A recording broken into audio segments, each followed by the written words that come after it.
For anyone who's popped in already, the stream will start at the normal time, but I want to let everybody know to solve the issue of Restream creating a separate stream every week and then me not being in the correct stream when I'm in the back room.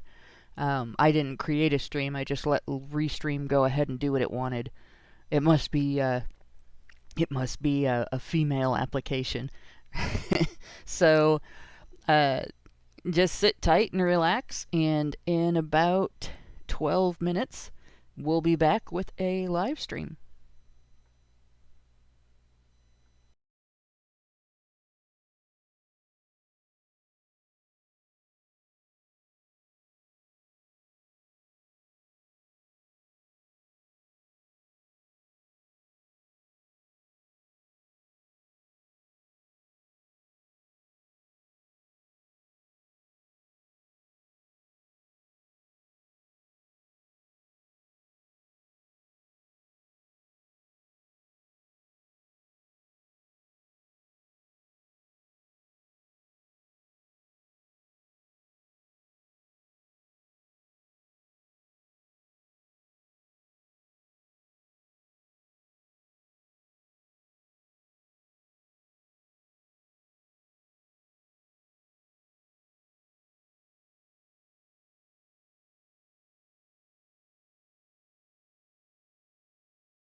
But the senator, while indoctrinated, could not explain his toxicity.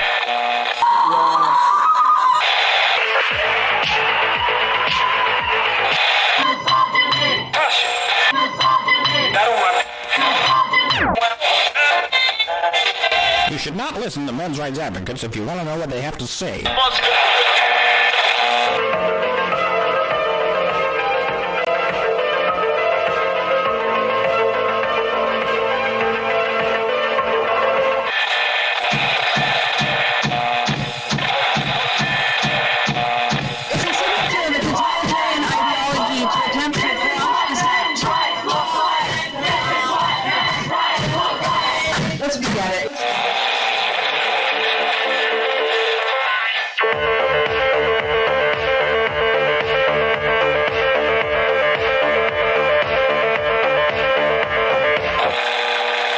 Number ZZ9 plural Z alpha. Number ZZ9.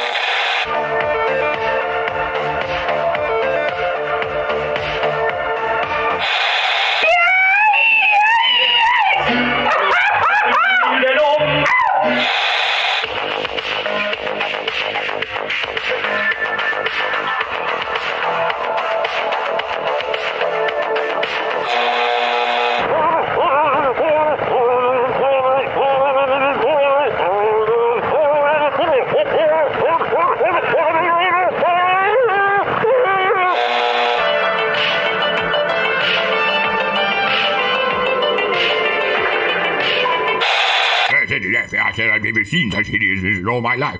There's a lot of this, Yeah, couldn't agree more.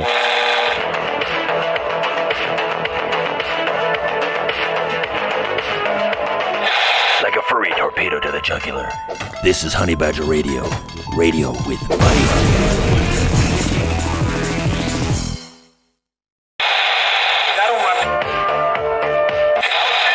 But the senator, while indoctrinated, could not explain his toxicity.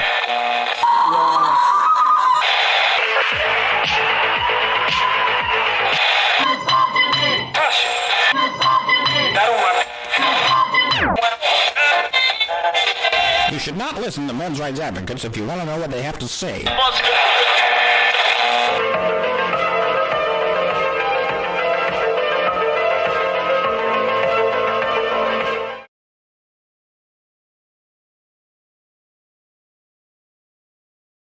Stage tanks now pressurized. Astronauts report it feels good. T-minus 15 seconds. Guidance is internal. 12, 11, 10, 9. Ignition sequence start. 6, 5, 4, 3, 2, 1.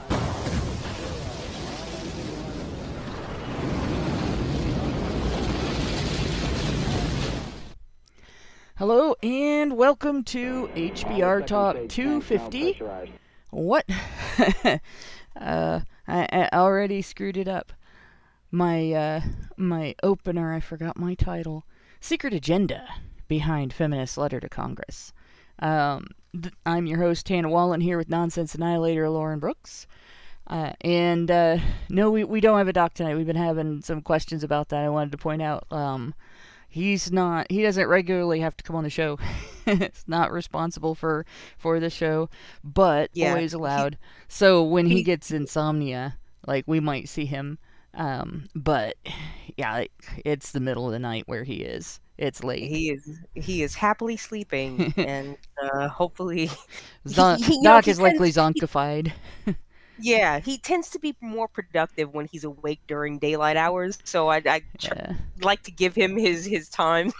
I think I'm probably, out of all of us, I might be the only person who's more productive at night, and it's just because I work nights. So yeah. How long have you been doing that? Oh gosh. Well, in this job, 8 years. Wow. But so if you look at my work history, you definitely would call me a workaholic. Started working when I was 15, and my schedule at that age included work hours that went to 2 o'clock in the morning, because I used to go photograph sporting events, and at that age, you can't drive, so I would ride with the reporter or the team if allowed, but mostly with the reporter.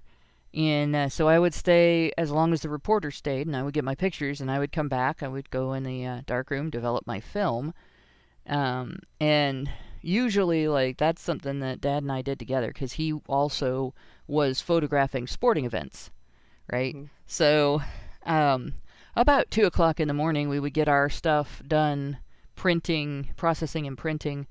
Darkroom work is a slow process, especially, like, you have the process of you develop your film, you have to let it dry, then you have to look at all your pictures and choose the ones, because we were our own editors for that. You choose the ones that you're going to submit, and then the sports editor picks which ones are going to get published out of that set. And so that was my first job, was clear back in 1987. I was working till 2 o'clock in the morning, and I have worked jobs that had me start at 3 o'clock in the morning. I've worked jobs that had me start at noon and finish at midnight, or midnight and finish at noon. Worked over, middle of the night, 9 p.m. to 9 a.m. kind of shifts. I've worked swing shift. That's a lot harder. But I've done a lot of night work. So I got used to it. But it is a thing that it takes getting used to. If you were, like, when I started out was, I would wake up at around 6 or 7 o'clock in the morning, regardless of how much sleep I had had, because it was time to wake up. I didn't use an alarm clock, didn't need one, just woke up. And now it's a different situation. If I sleep at night, my circadian rhythm is so oriented to sleeping during what most people would call first shift hours that it might not wake me up till noon, even if I've had enough sleep.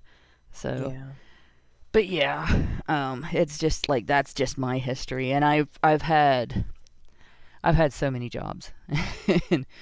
When I was a kid, I only had one job, but I worked most of my life. I've had 2 or 3, and there have been times in my life where I've had a work schedule that, I've worked in one weekend 45 hours between multiple jobs, and sometimes 45 hours at one job. So, yeah, but enough about that. That's clearly I'm an internalized misogynist there for doing what most of the men in my family have always done, and that's work and work and work, because I like it. So it's rewarding. It is. It's rewarding, and then on top of being rewarding, like, there's just stuff that I like to be involved in, and like, it's hard to cut anything out when you want to be involved in a bunch of different things. Like the work that I do in my other job, for instance, like, this is activism, and that's activism. And when I was a journalist, it wasn't really activism, but it was a service to the community. It wasn't just, a paycheck. And I've made everything I do like that. Even when I worked at the gas station, I found ways to provide services to the community, and not just gather a paycheck and go home. That's something I learned from my dad, and it always made work interesting. And even if it wasn't something you'd be like, wow, this is really fun, it was an enjoyable thing to do. It was something that I did because I wanted to. And I don't know, I guess part of the reason I feel like it's important to emphasize that, I think, is because people have started to classify work, voluntary work, getting a job, choosing where you're going to work, making an agreement with your employer to work there for the pay that your employer offers, as being coerced. And it's just baloney to call it that, because you can go somewhere else. You can try to start your own business. You don't necessarily have to rely on your employer. I've been a business owner. It's a lot harder than being employed, but you can do it, you know. And I've been part of a family business, and that's its own different level of very hard work, and it's higher risk too. You know, you're the only person you have to rely on when you are your own employer is you. You don't have someone else to draft in, and you don't have, like, you can't call in sick and somebody else cover your shift. You know, have somebody else find somebody to cover your shift. It's you. Yep. So, like, all of that. But, and I just got into an argument. Like, I went back on Twitter. I finally got back on Twitter. I have been off Twitter for a couple of months. There's been some stuff going on, and I really haven't talked about all of it, and I'm not going to delve into my personal life too much. But the short version of it is I've just been dealing with a lot of rage over things happening to people around me that there's no rescue for me to run to for them. There's nothing I can do to make it better. And it's happened just to a whole bunch of people I love at once. And every time it's happened, it's just been one more brick in a stack of bricks that instead of straws on the camel's back. And it hasn't all been things that were natural or inevitable. There have been some things that were people did things to people I care about, and that just, it gets to a point where I'm going to take it out on the next person I have an argument with, and they're not involved. And I have the capacity to strip you right down to your skeleton with my words. Oh, yeah. That's why, that's why we're like kindred spirits in some sort of way. Because oh, good Lord. And I didn't want to do that to somebody that wasn't the reason I was that mad. You know, like, not fair, you know, and so... So I stayed off social media for a while, because that's where I am encouraged to strip people down to their bones. Like, that's it. All your illusions are gone. This is what you really are. Just a walking skeleton with a meat popsicle wrapped around it. And a dunce cap. And a dunce cap, yeah. And so I haven't been on all this time. I'm on one day. And if anybody thought it was overreacting for me to call Tekla a stalker, within a single day of being back on, I'm in a discussion, I'm tagged into a discussion, and she invades it. Seriously. Of course. And so, of course, yeah. Like she's a the one barnacle. She's the one that made the argument that work is slavery. And I was like, no, it's not. God. Okay, honey, just get back on Twitter and keep pounding that keyboard. I know. You know that meme of the cat with his little arm stretched out because somebody's holding on to it, but you can't see them, and just banging on the keyboard. That's what I see in my head every time I see one of her comments. So anyway, but our subject tonight, we're going to look at another aspect of this feminist letter to Congress. But before we get into that, I'm going to do what I got to do before we find out what the women want. We're going to do what we got to do. As always, Honey Badger Radio dishes out a smorgasbord of thought-provoking discussions. And as experiences both recent and long past have demonstrated, the provoked thoughts are fighting back. They've made it clear that for people like us, relying on third-party payment platforms like Patreon to fund our work is treading on thin ice or building our house in the path of a rapidly growing wildfire.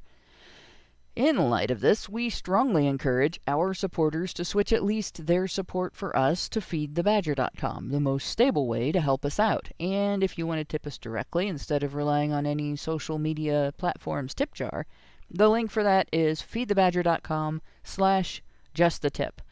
And this week I already have the Super Chow channel open on one of my computers so that I can't fail to see them. So as they come in, I'll be able to see them come in, and when I go looking for it, I won't have to scroll through our chats for a week to find them. Um, but with that, you know what time it is. It's wampering time. Let the criticism of the suspiciously genderless feminist lament begin. How thin is this disguise gonna get? So as we were going through last week, as we were going through this stuff, I'm looking at this, and as I'm scrolling up and down the page, we talked about last week the fact that only men pay taxes. Aside from women like Lauren, who do not have kids, and are not married, so there's no head of household but Lauren. So Lauren pays taxes like a man, but most women don't. Most women don't earn enough to pay taxes like a man. Most women do eventually have a child, or they get married and their husband pays taxes, right? Mm-hmm. And you look at this economic security for women and families, like women and families means everybody but men, right? Yeah. But the issues on the paragraph on this topic are not gendered issues. This is not just about women. Children have two parents. I know feminists don't like to hear that. Right. But all children at conception have two parents.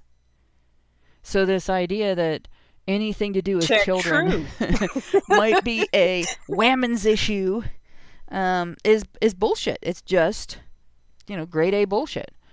Yeah, it's blatant in the way they describe it as care for women and families, as if men are just down there with the kids, right? They're just, or not involved, right? Yeah, like why if men and women are supposedly equal parent, which we know that they are, why would there be a need to separate women out of that? Exactly. Why can't they just say families? Right. Because they want to make it a women's issue. Yep. And that's the thing.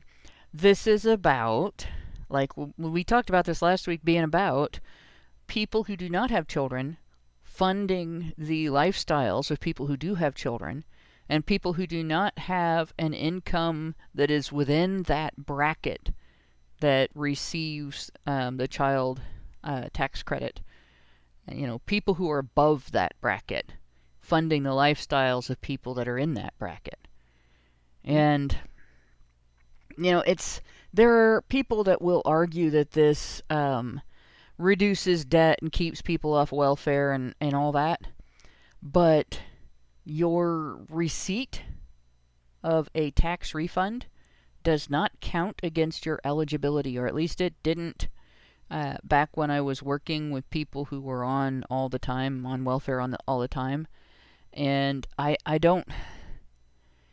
we were not in the system long enough, I don't think, for me to find out. Like, we weren't even in the system that long. For me to find out if tax refunds were counted against it. I just can't imagine that it would be, because that income was already counted. Except if you are in a certain bracket where you make enough money to not be eligible for full benefits, but you are eligible for benefits, some benefits, right? You're down low enough in the income levels to be eligible for benefits, and this can involve some convoluted math, because what Ohio does is they have a two-tiered test.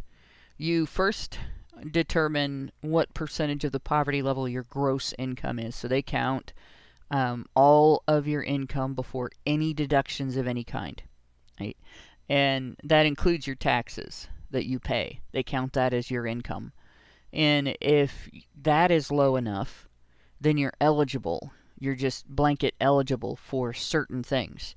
And then once they determine your eligibility for assistance, Then they determine how much assistance you get after certain deductions, and your net income is taken. And if you, for instance, pay child support, although in the 90s that was not deductible, in the 2000s it was. And I know this because I knew people paying child support whose income was low enough to make them eligible for services, but they couldn't receive them, or rather they barely received anything because the child support was counted as money they had to spend on themselves. Oh God. Yeah, that was brilliant. Yes, you are obligated to pay this money. In fact, it's going to be taken out of your check regardless of your interests, but you have it when it's considered in your pocket when we decide whether or not you need Medicaid. And I think food stamps was another one. If you needed food stamps, they counted you as having the money that was confiscated from you and sent to your ex-wife. Jesus Christ. Right? So yeah, men really get screwed, and they've been screwed for a long time by this. I mean, we already know how I stand on the whole kid thing. I love Right? them, but I just I'm like scarred enough by taxes. Well, this is the Like, thing. it's just If the I idea, have because kids, they should be my responsibility. They shouldn't be your Right. responsibility because I'm the Right. one who decided to have a baby, Correct. right? And that should be that way for everybody. If you are Yeah. dedicated, and we should be teaching girls and boys in sex ed. If we're going to teach them how to have sex, we should also be teaching them the potential consequences of sex, the Right. psychological logistics of sex, and love your children before you conceive them. Mm-hmm.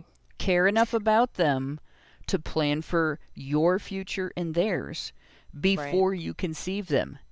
Because Right. if you just are going to drop a baby into the mix and then scramble to fix everything after the baby shows up, you will never get to do everything that you want for your child. Yeah. Well, women don't. These women these days don't really think. They don't think long term at all. Women long term to them is like 5 years down the road. Yeah. And then anything could happen to them by that time, and then it's like, oh well, I don't know, I guess I'm just gonna figure it out, which means that she's gonna have to try to sucker some guy into being her safety net, Yeah. after she's made all of her bad decisions in life. But Well, see, yeah, that's the first thing. Like, if you're going to plan to have a baby, make that plan with a man who also is planning to be a dad and wants Right. that job, wants to be Right. dedicated. Like, that's Mhm. the first important thing you can do for your partner and your children, Mm-hmm. right? Yeah. And that's another thing. You hear, well, that argument with Tekla, she argues as if men should not have any say in reproduction, but all of the responsibility, all the financial responsibility should fall on them because women are taking the greatest risk. Well, first of all, women are not taking the greatest risk. The child takes the greatest risk, and nobody asks him. Mm-hmm. But besides that fact, men actually face the greatest consequences because a woman can walk away from parenthood if she wants in multiple ways. But a man has at least 18 years of imposed child support if a woman makes a series of unwise choices ending in her having primary custody of a child that she can't support financially. Like that's the really ugly truth. And everybody should tell their sons that. Your son should know if you don't keep it in your pants, you can get trapped into this situation. And there is nothing you can do about it. And if that makes them angry, well, good. Then you teach them about voting. Mm-hmm. That's when you talk to them about voting. Right. Do the same thing when you talk to them about the draft. You talk to, like if you live in the United States or any other country that has something similar, you talk about this issue, selective service, and the requirements and the consequences of not meeting those requirements. And then you immediately segue into their voting rights. Yep. And the importance Absolutely. of exercising them. Absolutely. And I love these people that bemoan the draft, right? Like as if it could never happen again. It absolutely can. Yeah. And if anyone's paying attention to the trajectory of this country right now, if you're really paying attention, we kind of seem to be setting up to be the fall guy for China and Russia, because they're just coming in and they're already eating our lunch, our breakfast, lunch, and dinner. And I just they're replacing highlighted a guy on Twitter who is already talking about how we need to start a pre-war draft. He is talking about war as an inevitability. Like, this is going to happen. We do not have another option, which is bullshit. We do. Yes, we do. But that's the discussion now. And the discussion is turning toward the inevitability of war and the need to have a set of soldiers already on hand that have been drafted, because, nobody is enlisting. People are not enlisting in the military right now because of how bad things are in the military for the soldiers. So this discussion about the draft and everything, that's not a theoretical discussion anymore. No. It is a current discussion. When feminists tell you that there hasn't been a draft in however many years, the answer is, well, one is under discussion now. The political leanings, the political undercurrent at this moment among the people whose political speech tells you what's going to happen next in government is war is inevitable, we need to start the draft. Well, it's not inevitable, and we don't.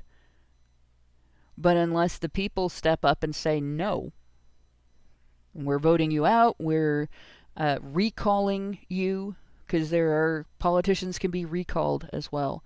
We're going to protest against this. We are refusing. This is going to happen. Yeah. Well, and I think we have to think in different terms when it comes to war, right? Because we just had a Chinese balloon floating through half of our country before anybody decided. And of course, it happened before. Yeah, it's just okay. Now Biden didn't do anything about it, though, did he? Right, exactly. And who's to say that they couldn't drop some kind of other biological weapon on us directly? Who's to say they haven't already? Thank you.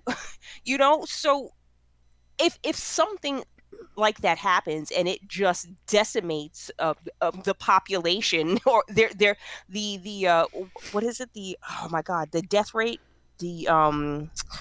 oh my god, it's climbing anyway. So it's like the mortality rate. Yes, it's just increasing, right? So anyway, if you think that's because they're not really talking about it, no, but it's happening.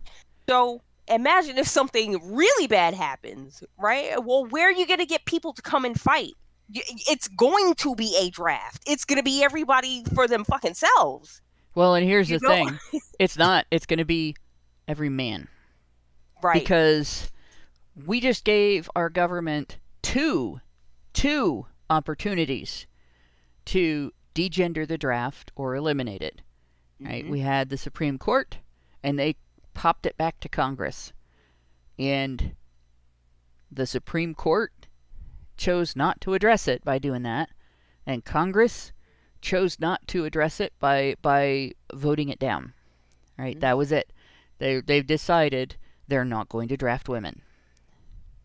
And wasn't that, correct me if I'm wrong, but wasn't that one of the things that Mark Angelucci was working on before he passed? Yeah, he was murdered right before he was supposed to argue that case. Yeah. And I think that affected the case because you had two factors. That case was his baby, Mm-hmm. right? So the most prominent and prevalent lawyer on the case, the person who was the most familiar with and had the arguments down the most, died. And everyone else involved in that case was his friend, and they were grieving when they had to argue that case. So he was gotten out of the way. Yep. Now, granted, there's a narrative about how that happened that does not implicate the powers that be, but I will forever be suspicious because of the timing and the cases that he was arguing at that time. Yeah, they had just made a landslide point in the case on that Friday because it happened. It happened on a Saturday when he died, and he had just went to court on that Friday. I remember it. Oh my God. It really looked like this was in the bag. Yeah. So that was just another.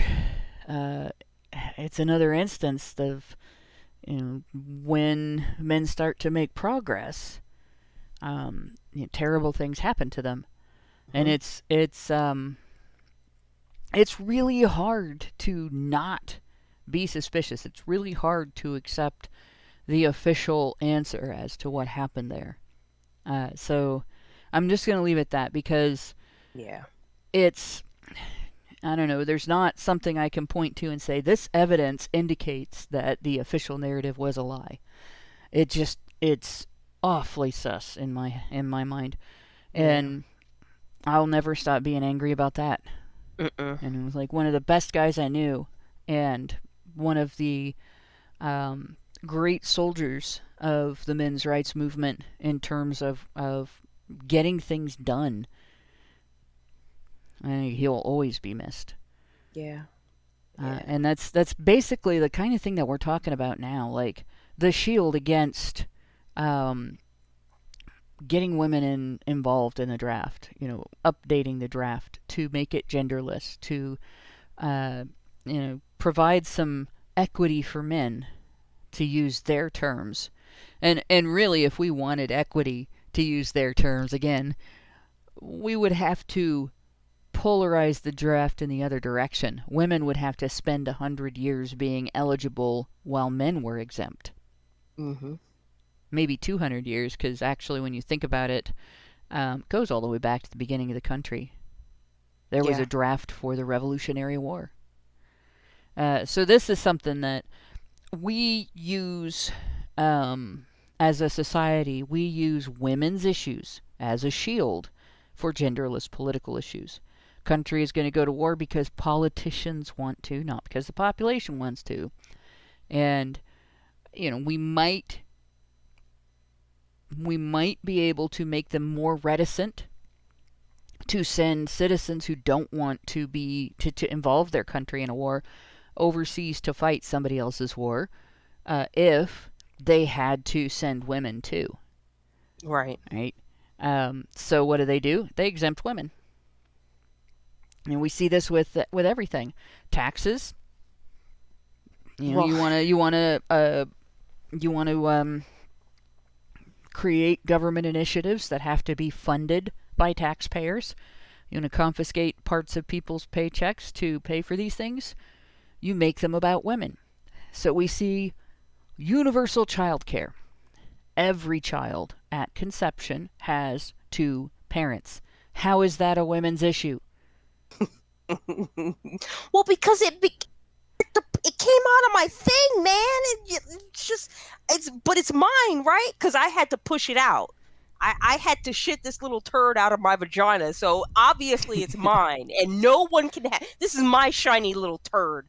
I'm gonna shine it up, and it's gonna look like gold, and it's mine. You can't have it, okay? It's my precious. And honestly, that's it. That's it. Women lay claim to parenthood as if men are not parents. Yep. But They sure want your money. Oh yeah. Paid family and medical leave. That's another one. People get sick. Women do not have a monopoly on getting sick. They think they do. When a man gets sick, and he does what women are encouraged to do when women get sick, what do they call it? Man flu. He's got man flu. Yeah. Like, seriously. See, now, I'm in a little bit of a different position because I work with mostly men, right? But I'm sorry, I can't remember the last time I took a legitimate I don't feel good, I have to stay home sick day. Yeah. And I'm talking about like for at least the past 3.5, 4 years. Right. And these young kids, it's Monday. Oh my God. Oh yeah, I ate something bad over the weekend. So I Yeah, it's can't called come whiskey. in on Monday. Yeah, I know what it is. I know what it is. But they just it's all of the younger ones. Whatever whatever you doing on the weekend, you need to calm down, because if you can't make it to, even when I was that age and I went out drinking all night, right? Still showed up to work. Yeah. I might have been hungover like a motherfucker, but I still showed up. But this younger generation, they don't even have it. Would they rather sit home and I don't feel no. Jeez. And it kills me. It kills me because I can't. The number of excuses that people have to not show up just astounds me.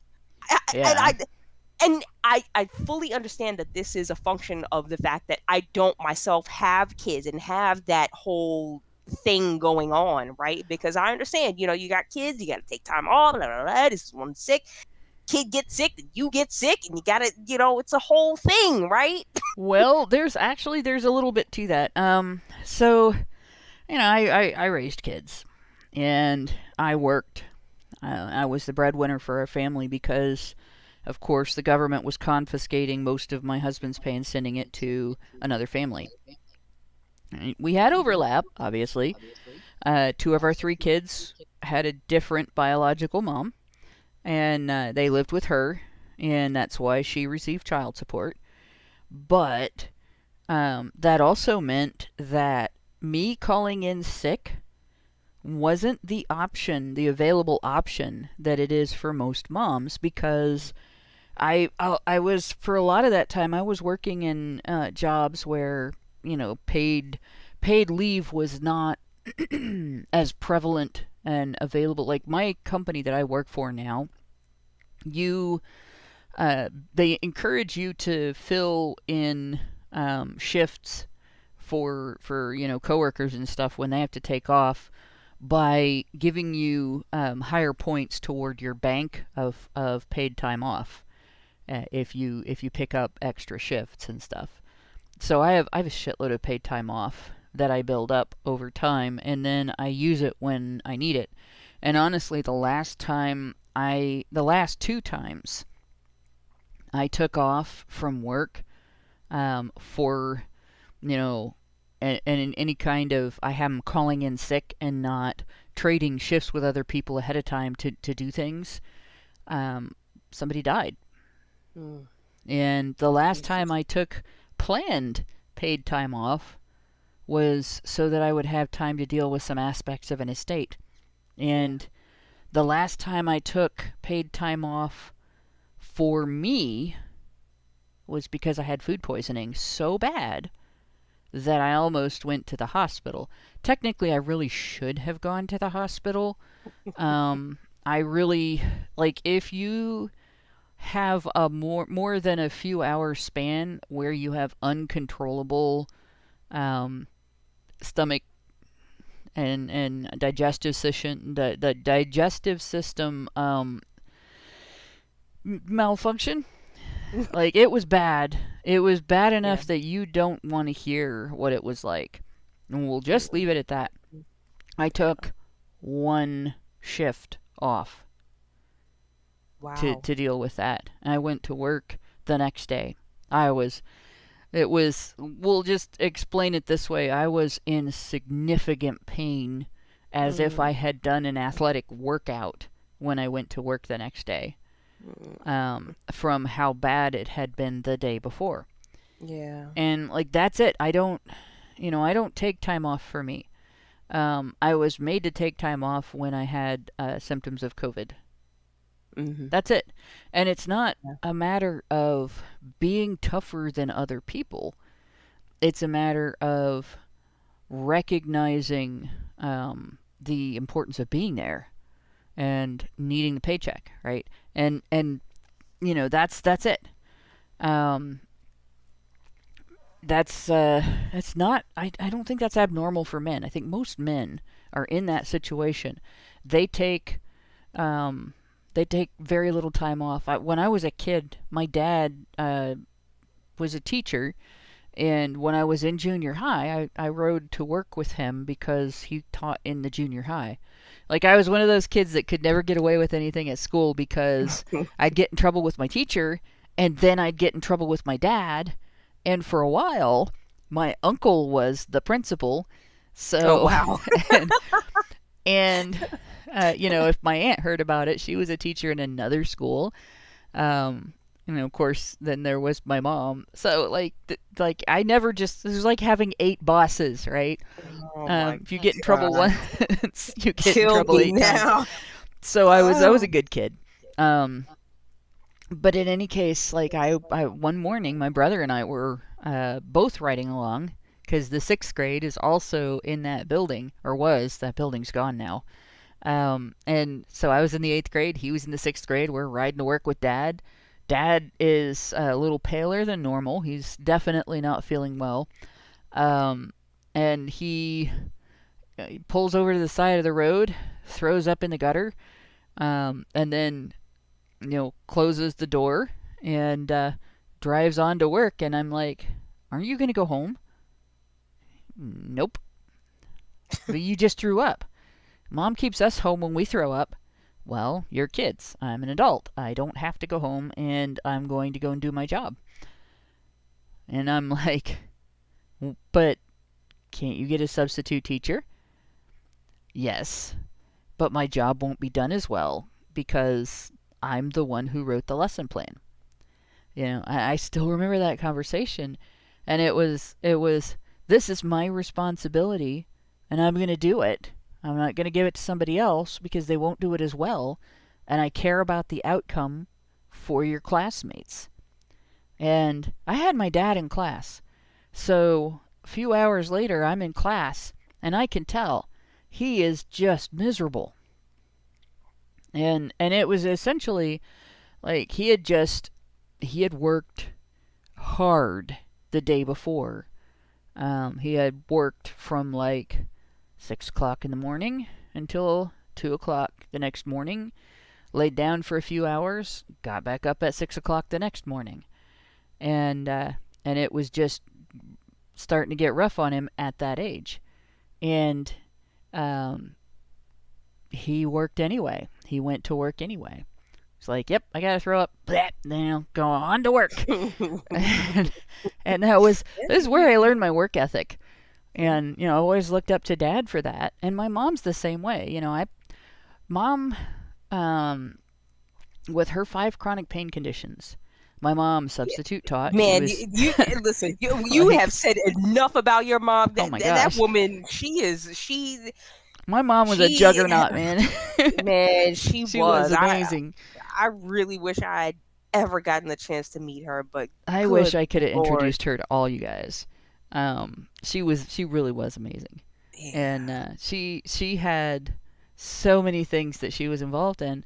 She was very dedicated to our community and the welfare of the community. Like, one of the first things that I saw her do was when we moved into the neighborhood I grew up in, the one that I have all the stories about, right?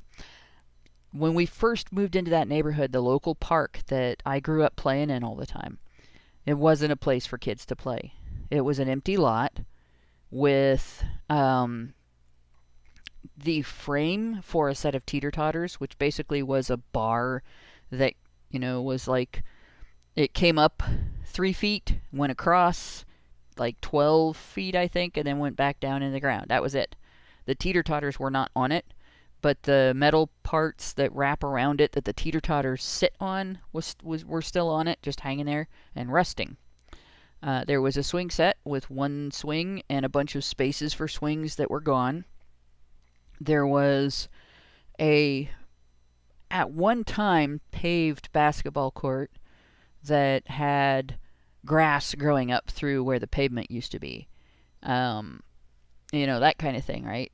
Like there was a space that was supposed to be a baseball diamond, but it was overgrown, and the whole thing was full of glass and needles and all kinds of trash and stuff. And my mom went around and gathered all of the women in the neighborhood, and they cleaned it up. They went to local organizations for donations for playground equipment.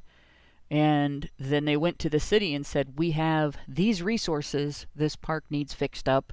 It's discrimination to have this park not fixed up on this side of town when you pay to keep all of the other parks and all of the rest of town fixed up. And they fixed it up. And that park is still the place that kids hang out in that neighborhood. It's still got up-to-date equipment. And like when you go past there during the day, there are always kids in that park playing on that equipment. Like that's my mom's immortality, right? That was her whole life. So my work ethic, my idea of what your responsibility is on a job is, if you're not contagious to your coworkers and you're not incapacitated by what you're dealing with, you go to work. Because that's what my parents did. Mm-hmm. And I think it's because they grew up on farms. All the farm kids I knew were like that. When I grew up in St. Mary's, I was like surrounded by farms, surrounded by kids who got up at 4 or 5 in the morning to feed animals on their farms before they came into school. Yeah. So when I hear about universal child care and the idea that other people who do not have children should pay for your child care because you didn't plan for your family before you decided to create one, and I look at how hard people work to pay those taxes, it's kind of enraging. Yeah, kind of. When my kids were little, it's when my kids were little, I worked super hard to not use the daycare system. Yeah. And my friends and I traded childcare in order to keep our kids out of the daycare system, because it's not good for children. And these people are talking about using that system for children universally and making people who don't have children pay for it. It's not a women's issue. Not in the slightest. Not in the slightest. You have the same thing with the paid family and medical leave, paid sick time and paid leave. Those are both issues. Like we just talked about both of those in what I was saying. Those are things that happen to both sexes. Right. Right. But it's just mind numbing. Like I don't know. I'm really at a loss for words. Like, yeah. Oh God. It's not women. It's not just women that get sick. It's men and women, and it's not just women that ask for leave. It's men and women, but women abuse it. Oh yeah. On men's dime. Then we have the next thing, right? So we're looking at unions and worker organizing. Support for unions and worker organizing. How is this a women's issue? Specifically. I'd love to know how many women are even a part of a union. Well, the thing is, how many unions are exclusively made up of women? Exactly. Right. In fact, most of the union movement was male oriented, and most of the work done in the union movement, there were women, and there were women who were mover shakers in these organizations. but it's mostly men. The heavy Uh, work is mostly men. exactly. And that's what it really is. Unions are really mostly like industrial work. Like my dad was a union worker. He was a steam fitter. Yeah, You that's know, that's definitely a union job. I don't know. I can't remember him complaining about Sarah that couldn't weld as good as the other men. That that just didn't happen. Yeah. You know, and to again support for unions and work. What female? These people are delusional, Hannah, Yeah. and it's driving me crazy. And I want you to listen to the wording of this, all right? So, under support for unions and worker organizing, the first sentence isn't specifically about workers' rights. Unions and worker organizing are essential for achieving and sustaining gender justice, fucking justice, especially for people of color. Especially, oh my God, my brown skin. I need. What the fuck? Yeah. So, like, they're not actually but unions do. Unions represent everyone who pays their fucking dues, which is why it's a goddamn racket, if you ask me. But okay, unions are good for keeping people in their jobs, I guess, or I'm sure they do some. I know someone, I know a certain someone is going to specifically rail against me railing against unions. Yeah. But they're not necessarily beneficial and an all good thing. No, they're not. They're not necessarily needed in every workplace. No, there absolutely not. Historically, there's unions have been a mixed bag, and there are important things about them, and then there are also there's also the issue of exploitation of government power, which I pose that. Now, if there was no government involvement in unions, I'd be, that's people have the right to freedom of association, and unions are a form of association. Collective bargaining is a form of association. That would be their right. Guilds and such in the historically, those were a way that artisans and workers strove to ensure quality in their professions, and strove to ensure fairness and safety for their professions, for the people involved in their professions. But now we have, as soon as you involve government power, you have the ability to strong arm. Exactly. Well, there's governmental laws. There's OSHA and shit like that. You know what I mean? There are governmental agencies that are fit to regulate that sort of thing. So unions are really not exactly necessary in that specific area.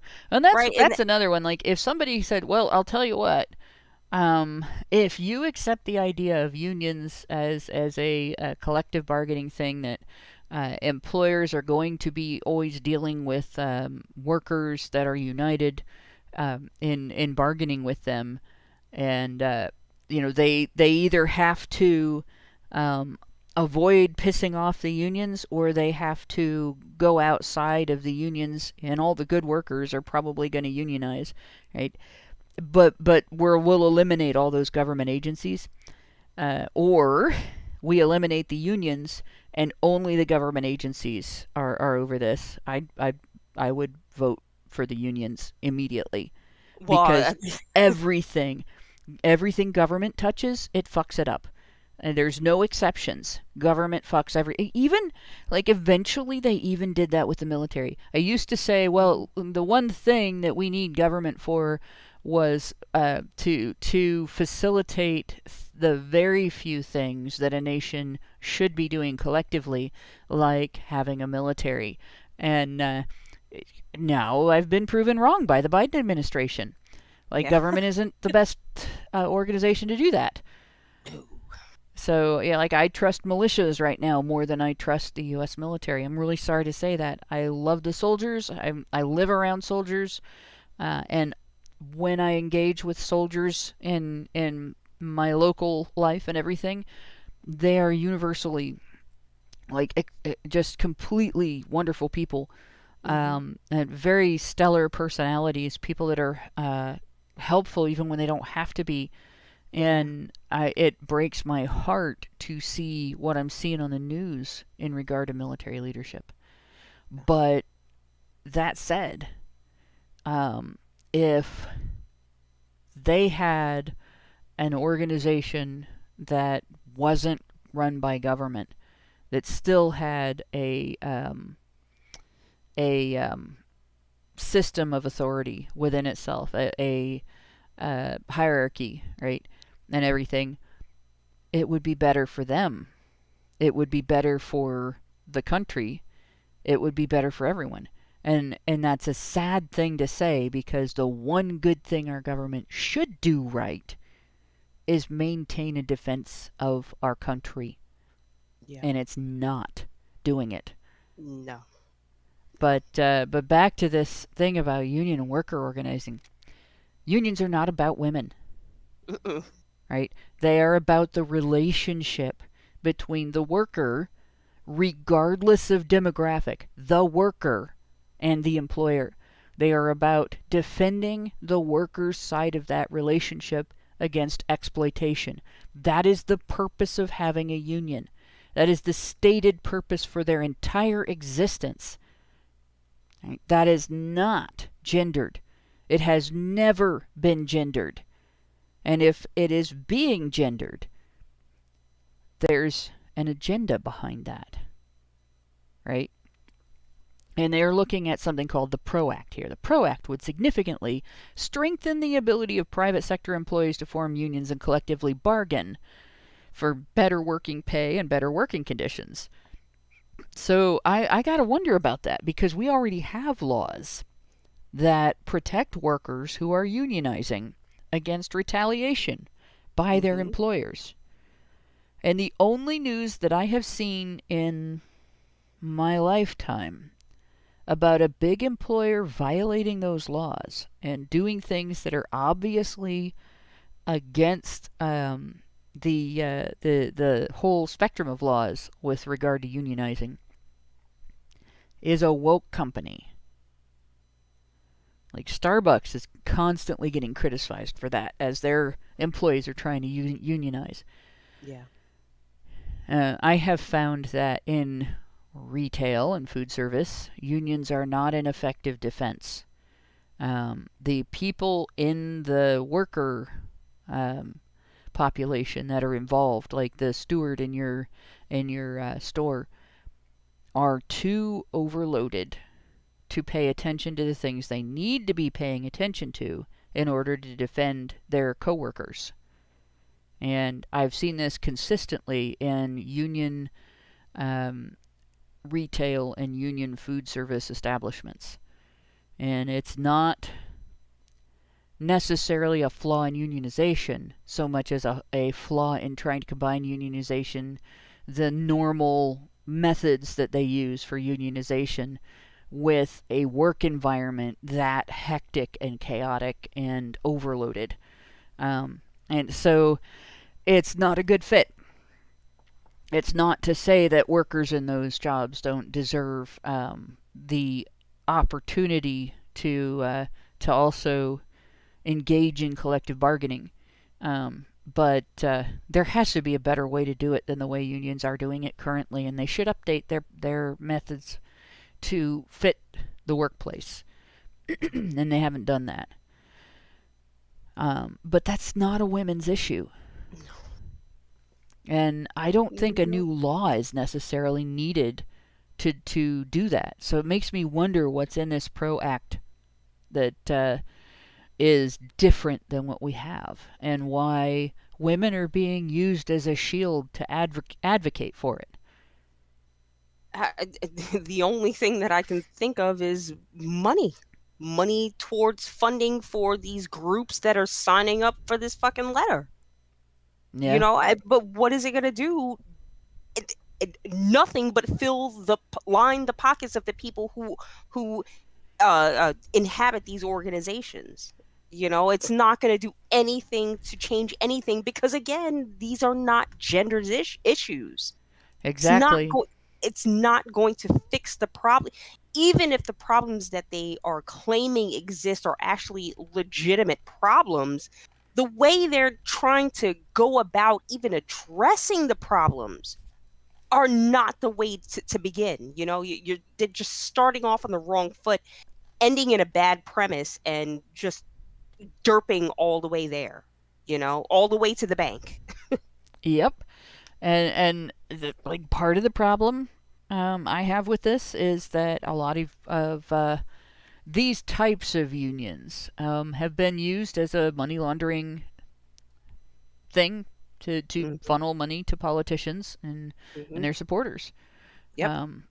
And like there's not a way to sugarcoat that, and that needs to change too. And women can't be a shield for that either. No. Right.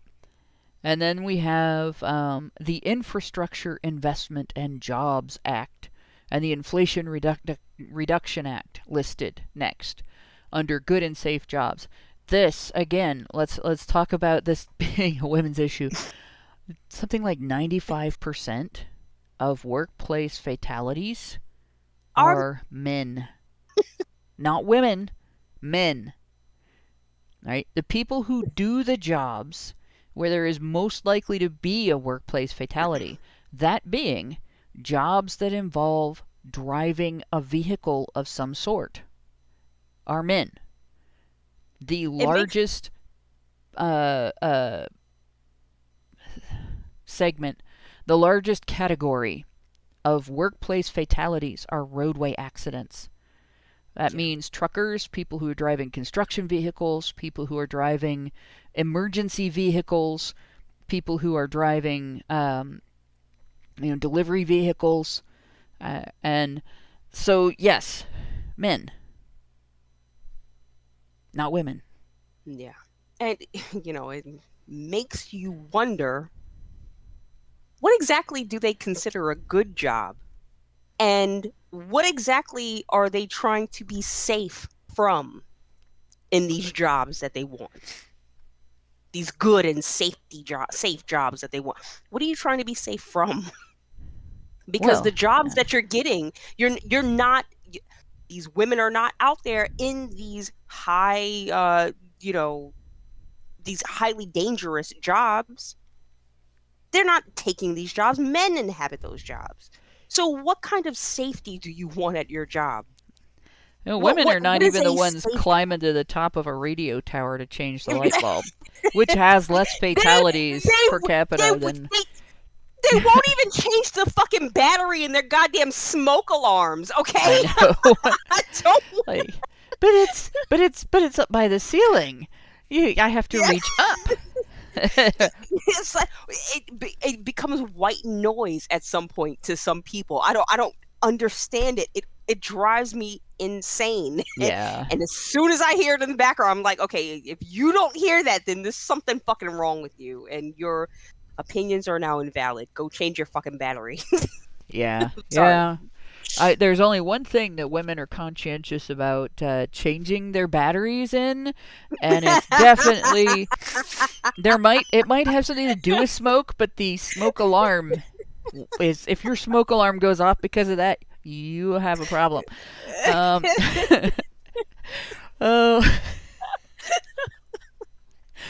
did we get here? Well, we did not drive a truck. But yeah, like you look at this. So these laws these bills that they're talking about were not about necessarily jobs. The Inflation Reduction Act did the opposite of reducing inflation and may in fact be setting off the early stages of hyperinflation. That combined with, just sending pallets of money over to overseas countries that whole boats of money. Oh God. Yeah. And of course the Jobs Act. This is another thing that politicians do. They pass a law to do something that they don't want you to object to.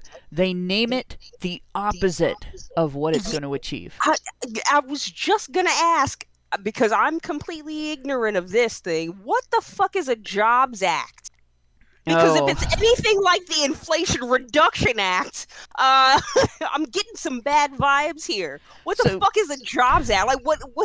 we keep hearing about these omnibus bills. Well, this is one of those omnibus bills. It does a shitload of things that are not related to jobs, and then it has a few lines in there about the employer-employee relationship, um, that further restrict employers and impose conditions on employers, and actually make it harder to hire people and make it harder to find a job. And of course, now, I can't remember whether it's in that law or the Inflation Reduction Act, which one of them has the federal minimum wage going up, but one of them is doing that. Mm. And then they're imposing diversity, inclusion, and equity. And I will always say it that way because the acronym is more accurate if you say it that Yes. way. Yes. That's what society will do. So that's basically it. They want to.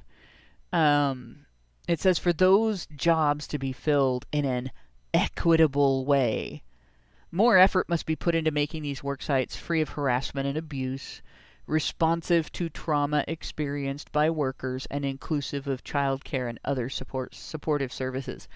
So, to address these things, we already have anti-harassment laws out the wazoo. We already have a system in place that they asked for to address harassment and abuse. And when there is harassment and abuse, that system already applies the progressive stack to the situation. So Right. if somebody is engaging in workplace bullying, for instance, and their target complains, if the bully is in a more preferred position on the progressive stack, and the target is in a less preferred position on the progressive stack, their complaint gets considered harassment and abuse. Mm-hmm. The trauma experienced by workers, all right? So let's talk workers' comp. Here is what happens when you get injured at work. You are told to fill out paperwork. Your workplace and the workers' comp system then limits your choice in medical care. You have to go to specific doctors and facilities in order to obtain any care that is eligible for coverage under the workers' comp system. They do this through placing requirements for methodology and billing on any physician that wants to be qualified, certified as a workers' comp physician. So you can't treat people for workers' comp injuries if you don't meet those standards, and then they're either your business is going to specialize in that or you don't want to do it at all. There's not really in between. So you are sent to businesses, you are sent to physicians and facilities that specialize in that. And it's exactly like human resources. Human resources doesn't exist to help the employee, they exist to prevent the employer from getting sued. And the workers' comp system doesn't exist to help the injured worker. They exist to prevent the employer from being forced to pay for the injury. Yeah. So you amass thousands of dollars of medical care through these expensive workers' comp certified healthcare providers. And then your employer fights the workers' comp complaint, and you are your complaint is considered illegitimate unless proven legitimate. Mm-hmm. And even if the injury took place in the workplace, even if it was on the job, even if it was due to unsafe conditions, if your employer can come up with any argument at all that blames you for it, or can keep you from getting to the hearing, or anything like that, you're going to lose your hearing, and you have to actually then pay for a lawyer and go to court. Yeah. I actually have a little story that I want to say about this. So we had one guy who was working on a car, And, as per the repair instructions, when you're doing this specific repair, you're supposed to disconnect the battery so that the airbags don't go off in the Oh, car, right? geez, yeah, because that can hurt you. Well, dumbass didn't read the instructions, didn't disconnect the battery, and even though he really was nowhere really near the airbags going off, so there was no way that he got injured by it. But that's what he Yeah. claimed. That's what he claimed happened, and needless to say, he's not really. He did not win that case because you didn't do what you were supposed to do.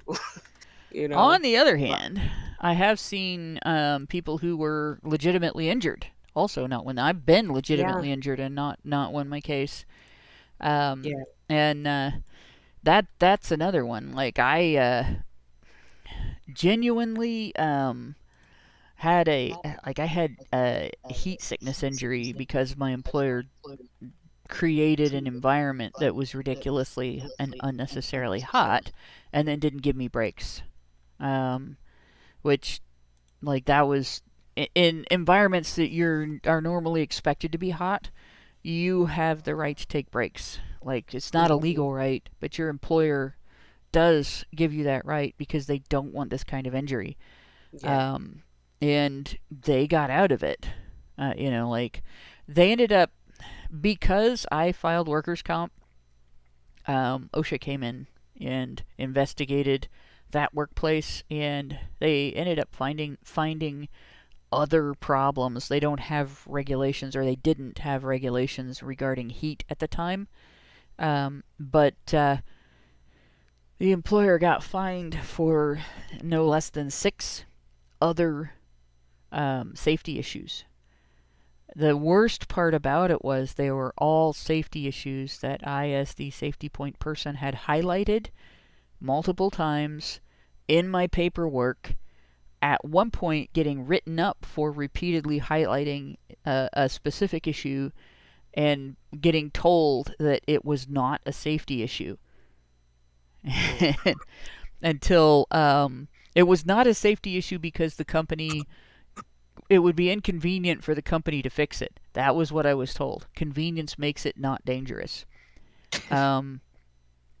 So if something happened to the seatbelts in my car, and it was inconvenient for me to replace them, but then I run into something at 70 miles per hour, will I magically not go through the windshield because it was inconvenient for me to fix the safety belt?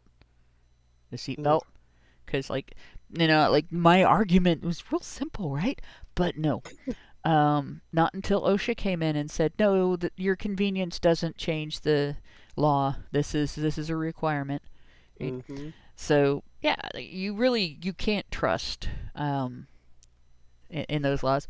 But that's not the kind of trauma they're talking about, right? They're talking about the trauma of being a woman in the workplace. Oh my god! Dun dun dun!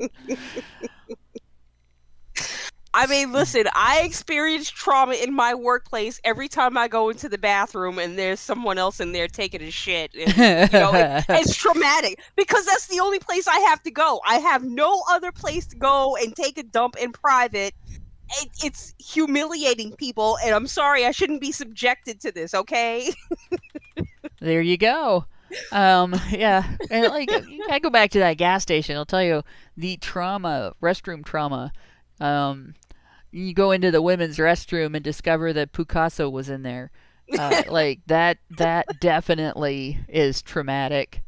Yeah. I just... And the law that they're promoting with this is called the Workplace Investment and Opportunity Act. So whose opportunity are they limiting with this law? I'll give you one guess. Actually, I'll give you 2 guesses, but the first one doesn't count. Doesn't count. Because I guarantee you it's definitely not women. I don't know. And now that law was actually signed into law on July 22nd, 2014. So it's a law that already exists. They're actually reauthorizing it, which means they will have updated it. All right. But what this law does is, well, their own website, WIOA, is landmark legislation that is designed to strengthen and improve our nation's public workforce system and help get Americans, including youth and those with significant barriers to employment, into high-quality jobs and careers, and help employers hire and retain skilled workers. So what barriers? What barriers are we talking about? The only barrier that I can see is this little dot over here, and inclusive of childcare and other supportive services. So you mean you get to go and shit out a bunch of kids, and you think that your employer is supposed to hold your job for you? You deserve a place in the workforce, even though you have obligated yourself to other people and other things. Come the fuck on. How does this work? How is this supposed to work? So the way this works is this agency is the agency that funds paying your employer through tax benefits and other benefits if when two people apply for a position in the company, if one of them is a minority or is on temporary assistance for needy families, being like food stamps, payments, Medicaid, stuff like that, any of these programs, but specifically food stamps and cash assistance, I think, are the actual TANF program. If they're in that program, they get considered. Their consideration is more heavily weighted in their favor. If they are a minority, if they are a woman, consideration is more heavily weighted in their favor. But by who? By the employer. Bullshit. Yeah, Bullshit. The employer is forced to do that by, paid to do that, not forced. They're paid to do that. They're paid to hire people that are... Yep, with a tax credit. Okay, that's a fucking problem. But yeah. the thing is, in the long term, these are not really going to, not in every circumstance, right? Of course, there's going to be people who they need the opportunity, right? A vast majority of these people are going to waste these opportunities because these are not high-paying jobs. These are not career-changing jobs, right? These are get in the door, maybe do some light filing, maybe some paperwork, maybe answer some phones. You're not like reinventing the company model, Well, when it comes to TANF job seekers, you see a lot of people going into retail. So they're applying to work at a cash register. They're applying to work in the stock room, to stock shelves in a store, to unload trucks. They're not applying for high-paying jobs. They're applying for jobs that actually, all too often, don't get them fully out of the welfare program. They may become ineligible for TANF, but they will still receive things like Medicaid, rental assistance, sometimes utility assistance. Their income won't go high enough to be ineligible for all programs. Right. And then the other thing is, if you have a guy applying for a job versus a mother of 4 who is on TANF, has no man at home, and she is the sole caregiver for her kids. And, previously maybe a company might have looked at the two of them, the single guy versus mom with 4 kids. He's going to have better attendance, so that can weigh in his favor. She's got to have job skills or experience or something that weighs in her favor to make her preferable because of how she's going to do the job. Right. And they will hire the person who's going to be a better employee. But if they get that tax credit, it offsets all the days that she's going to call in sick. Or all the days that she's going to call in mom. Oh, God. Right? And so they hire her. She works for a while. She gets fed up with that workplace and goes somewhere else. Okay, exactly. And see, that's the other point that I was going to make, is that these jobs tend to be also high turnover jobs, right? Mm-hmm. But This is so, all part right, of why. exactly. And so, all right, so we're paying this bitch to sit at home because she's having a mom day, right? Yep. That doesn't absolve the company of needing to fulfill that position. So someone else is going to have to, typically a Yep. man, is going to have to fill in for her position, do her job, maybe do her job and his job at the same time, and still only collect one paycheck. Meanwhile, she's sitting her ass at home taking care of these kids that she didn't foresee. She didn't, she didn't think ahead She to didn't love them plan before for she conceived them. she didn't love the kids before she had them. Yep. She started a family, couldn't fucking finish it, and now she wants a safety net out of this place. And I'm sorry, but I have less than zero sympathy for these people. Yeah, that's basically my position. And I mean, I've taken advantage of this system in a different way. And that is probably the bulk of overtime that I have worked in the last 20 years has been when somebody that was a TANF hire called off to be at home because Junior had a 1 degree fever, Mm. you know, and or because like Junior had a bad. Now there was one mom that I had a lot of respect for when I worked at the gas station. Her situation was different. An engagement was broken when there was suddenly a baby on the way. Like somebody got cold feet, and they were in the process of reconciling, and it took them about 10 years to get their balance. And a lot of it was because his mom convinced him that her needing him as a partner for her parenthood was a weakness, that women don't need men to make families. Um, so she had to convince him and had to get him to understand through what I would refer to as a form of gentle teaching, where she constantly, was loving and caring and patient, and encouraged him to step into the role and fill it as at his comfort level. She got very frustrated, but eventually he decided that his mom was full of shit. Mm. Right? Like, the underlying thing was like those were his kids. He bonded with them. He loved them, and he wanted to guide them growing up. Well, one of their kids was autistic, and his autism was severe enough that he was nonverbal. He had like an inability to interact with the rest of the people around him.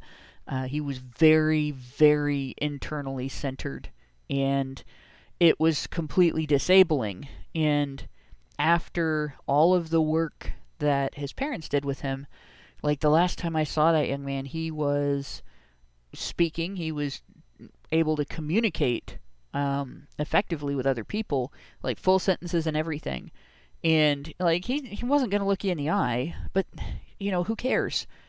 Like, he's facing you and talking to you, and he'll say your name, and then he'll say what he wants to tell you, and he listens to what you say and processes it and answers it, and he recognizes other people's independent thoughts as something from outside of himself, and that is a huge step forward. He's able to go to school. Like, he didn't look like he was ever going to be able to go to school. Huge difference having a very dedicated mom and having his father involvement. Like, his grandmother almost destroyed all of that. And but in any case, like, the overwhelming majority of times when I've worked with a situation like that, the mother had a baby with a father who was not. She didn't make a plan to become a mother with him. They didn't plan together to become parents. They had sex, and then she chose for them to become parents. And she ended up being a single mom, and uh, then she ended up, not having a network. Like I worked at keeping contact with friends whose kids were my kids' age, so that we could enjoy each other's company while take our kids places together. Our kids could enjoy each other. We knew we were putting kids in a group that all the kids in the group were being raised with similar values, so their friends weren't going to make fun of them for their values because that was their friends' values as well. It was kind of you could call it an echo chamber, but I mean, all those kids went to school, so they were around kids that had different upbringing than themselves and other circumstances, and this is more of a safe space to cut up and cut loose with people who aren't going to impose that on you at that time. Yeah. And these parents didn't do that. These parents would call off all the time, right? That's what the Workplace Investment and Opportunity Act resulted in. So, and I watched my employer turn down workers that came in and applied that were stellar workers. These are people that, like Marines would come in, ex-Marines would come in, that wanted jobs and didn't want the types of jobs where they're working 9 to 5, that hadn't been, aside from the military, they hadn't been in the workplace yet. And they were looking for a job to maybe go up the ladder, or maybe be a step towards a better job at another company at some point. And they would be preempted by these single moms who were not going to be there. Because, if you're a white male, the government doesn't pay your employer a penny for hiring you. Mm-hmm. But if you are female, a minority, and on TANF, there are 3 different programs that the government might give your employer tax breaks from. Like, that's just crazy. Investment and opportunity. Whose opportunity? I'm thinking about this being applied to the place where I work. Yep. And holy shit. I mean, women really wouldn't survive in my environment, right? They just don't, right? But even still, it's just,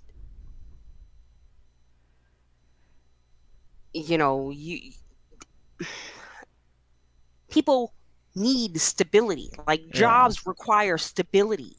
That's how you maintain a customer base, by being consistent.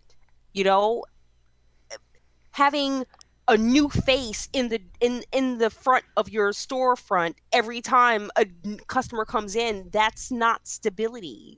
So Yeah. I don't know. Juggling personnel and trying to fit people in where they maybe really don't belong in the first place. I don't. It just seems so anti-productive to a business setting. Yep. So we look at this, right? So what's going on here? Right? None of this is about women, but it is being used to take opportunities away from single men, in particular single men. And of course, if they happen to be white, that happens to them on an even higher level, right? And we do the same thing. Fair pay is about is an attack on hazard pay, shift differentials, overtime incentives, work attendance incentives. There are times where my company does a thing where they have an initiative where they reward good attendance. If you haven't got, like, if you are late, we have a point system, and you get a point or half a point. If you miss a shift that you're supposed to work, you get a point. that kind of thing. They don't point you for not picking up shifts or anything like that. They just reward you when you do, and you don't get the reward if you don't. But that's the way that's treated, and I think a lot of employers do that. Well, they'll have times when they're going through staffing difficulties and stuff, where they run a reward system. If you've got a point, we'll remove it if you pick up extra shifts, or if you have no points, like your attendance has been so good that you have no points right now, you get a bonus, and it's not necessarily like a supersized bonus, but it might buy you a week's worth of groceries. Although right now it won't even fill your tank with gas. Yeah. But yeah, like those are things that employers do to get people to do work that's over and above what the minimum is. Like, and those are taken away. So that's what that's about. That's not about women. It's about actually taking something away again from men. All those incentives. Yep. And so we have issue after issue here that is tax men to pay for this program and pass laws to control the employer-employee relationship. Tax men to pay for these programs, again, and a universal income program. Like, none of this is female-centered. It is a progressive or even collectivist communist wish list that is being camouflaged under a very thin veil of feminizing it as women's issues, when it's not issues that are, like, it's not that women are excluded from these issues or anything, but they are not uniquely about women or primarily about women.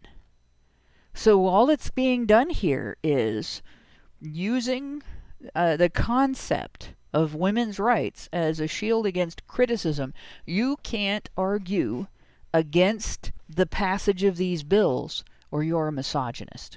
Yeah. The real reason for this letter has absolutely nothing to do with women or feminism. No. It is, you can't argue against these genderless programs and these genderless policies, or you're a misogynist. Yeah, this thing, the more I scroll down, the bigger the pit in my stomach gets. Yeah. Good God. I just don't even, like, where to begin? Where do we end? Yeah. We go down, we have an attack on due process, even though we already have laws. Like, they want to reauthorize the Family Violence Prevention and Services Act, including the Violence Against Women Act, which was an update to the Family Violence Prevention and Services Act that gendered it. They want more money for, they call it expanding sexual assault funding. Obviously, they mean organization funding for organizations that handle sexual assault cases. Because this isn't about juvenile detention centers where the sexual assault of boys by the female prison guards is being funded as we speak. This is about organizations that capitalize on the feminist concept of sexual violence. Yeah. And I really, because I'm disturbed actually reading this, I hadn't paused on this one, but holy shit, expand sexual assault funding, right? Now, my thinking, right, my layman's brain, my dumb brain thinks, okay, well, sexual assault funding, well, maybe that's funding to, like, help find the people who are doing this sexual assault, right? No, that's not what this is. This is, because there's something there, right? I understand the argument that there's so many things that happen, and the police are overcrowded with all of these cases, and they just don't have the resources. They just don't have the ability to get to all of them and in a due amount of time. So maybe that's where this funding is supposed to be going, right? To help these people find the goddamn the criminals. Yep. No. The cost of housing, food, safety, child care, and housing, legal fees. Wait. Because housing, food, safety and protection, childcare all become before legal fees. They shouldn't have childcare in there because they want women who get pregnant during a rape to abort. Yeah. So they shouldn't need childcare. Holy shit. Like, not as a result of the rape anyway. Like, so we already have covered all of these issues in other paragraphs too. Yeah.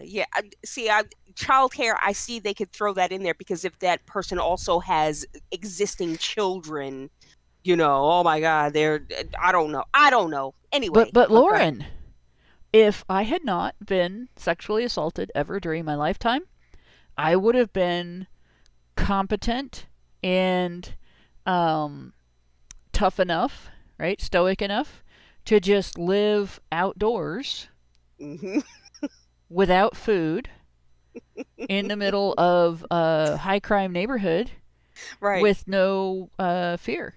And my kids could have run wild and it would have been just fine. Exactly. Right? So all of those things, I only need those things after having experienced a sexual assault. I was totally fine with just being a hobo until the sexual assault. Like that changed everything. And suddenly I discovered that, like the entire rest of the human population, I particularly enjoy being indoors during a thunderstorm. Yeah. Like that's what made me want to live indoors.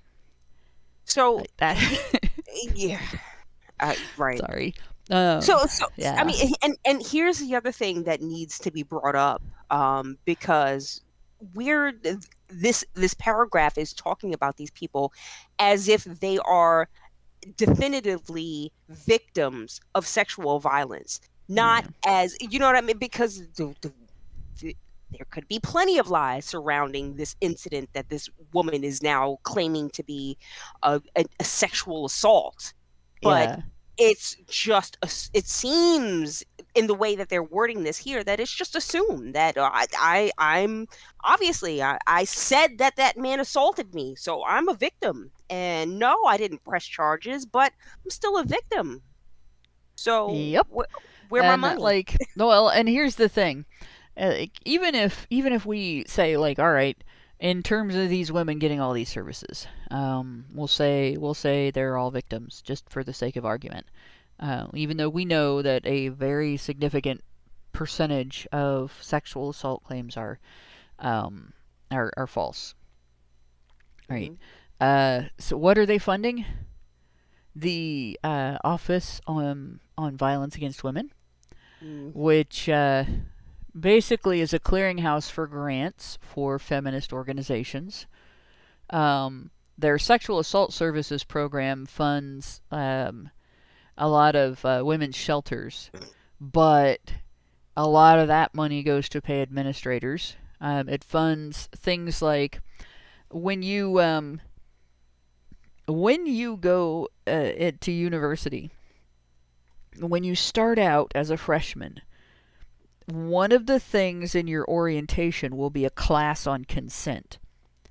The people who teach that class developed a set of materials and published them and used them in that class. And they get paid for presenting that class. They get paid for the use of their materials. And they make a shitload of money on that. That funding comes from the Office of Violence Against Women Sexual Assault Services Program. and the CDC Rape Prevention and Education Program at the Health and Human Services Department, which is what they're talking about here.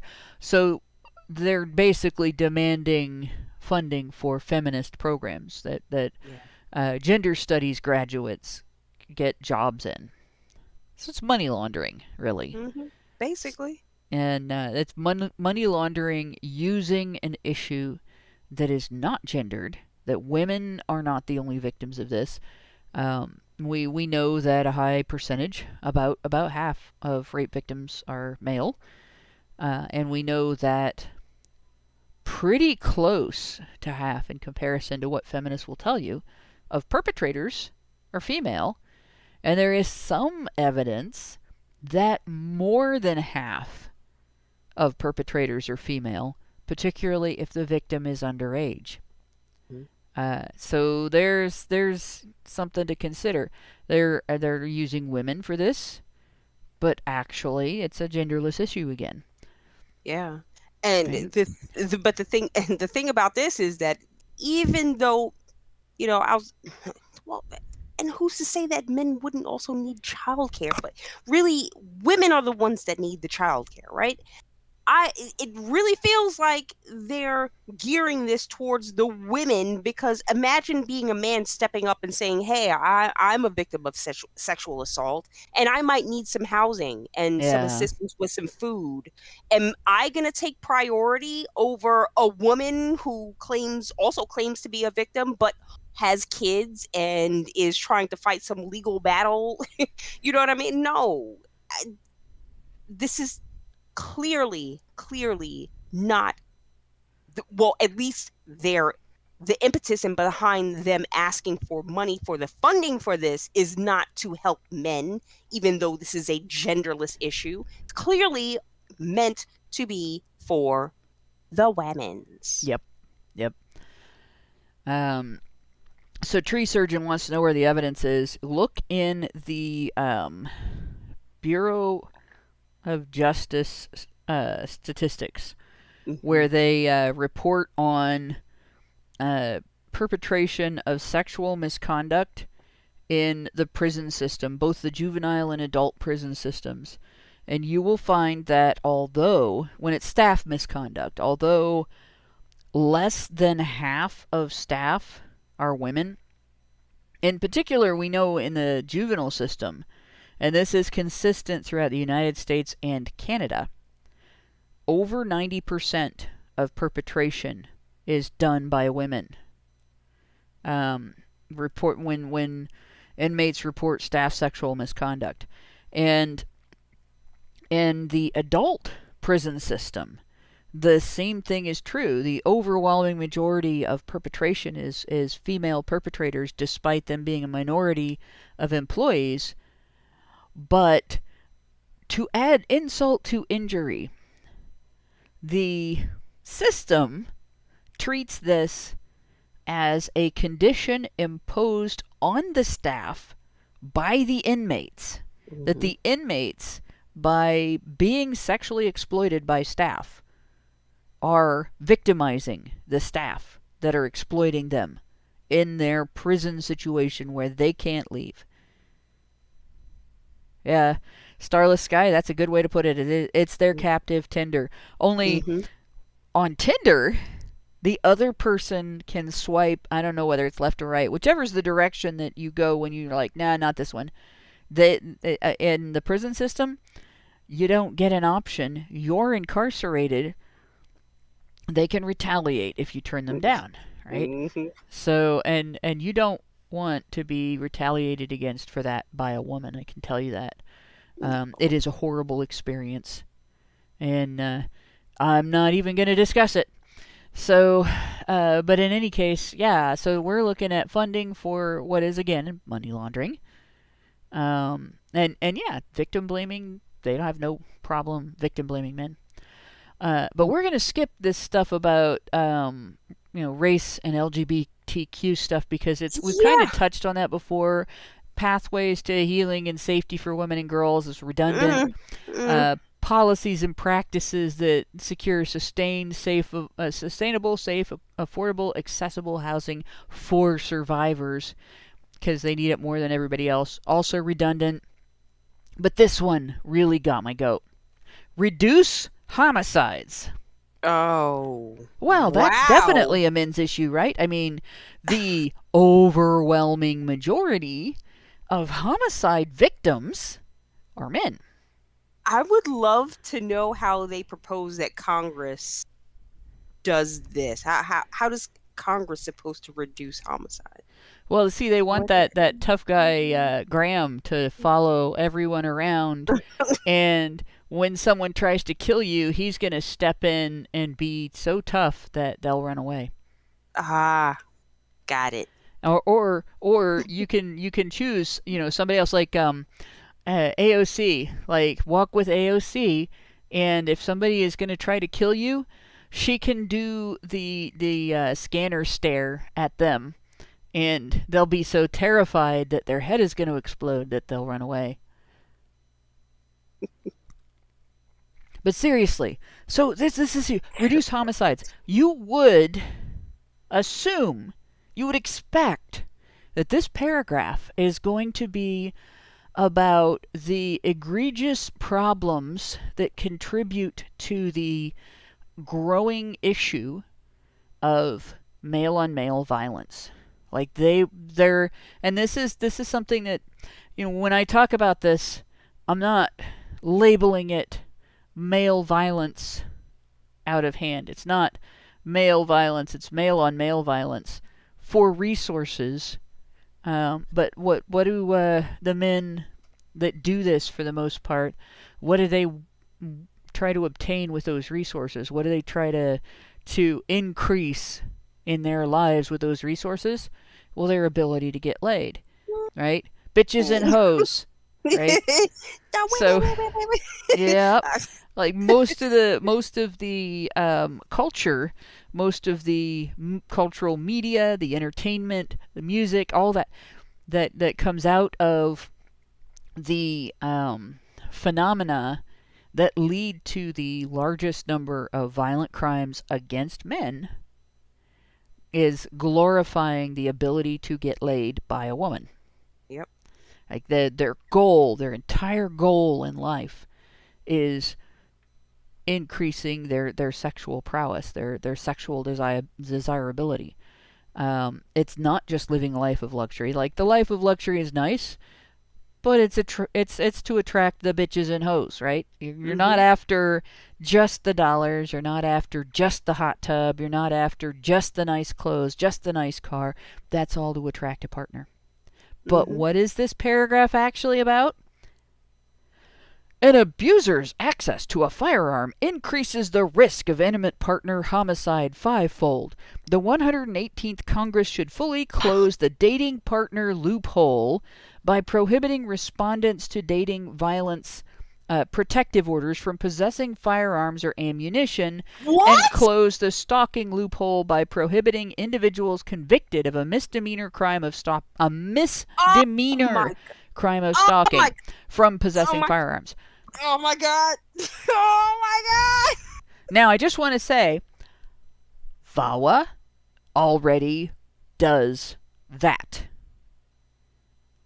Okay, so when they propose something like this, it's a trick, because to get this passed in another law, they have to write another law, and if they write another law in regard to gun restrictions, that's not going to be the only restriction in it. No, of course not. Congress, would you please, sir, would you revoke our constitutional rights, please? No, just men's. They just want them to revoke men's rights. Right. Fuck you. Fuck. Yeah. So, if I'm reading this correctly, this is, you now cannot argue against gun control, or you're a misogynist. That's that. We have just laundered gun control as a political issue. It is now a feminist issue, and you can't contradict feminists on this because they're pro-women. See, now, all right.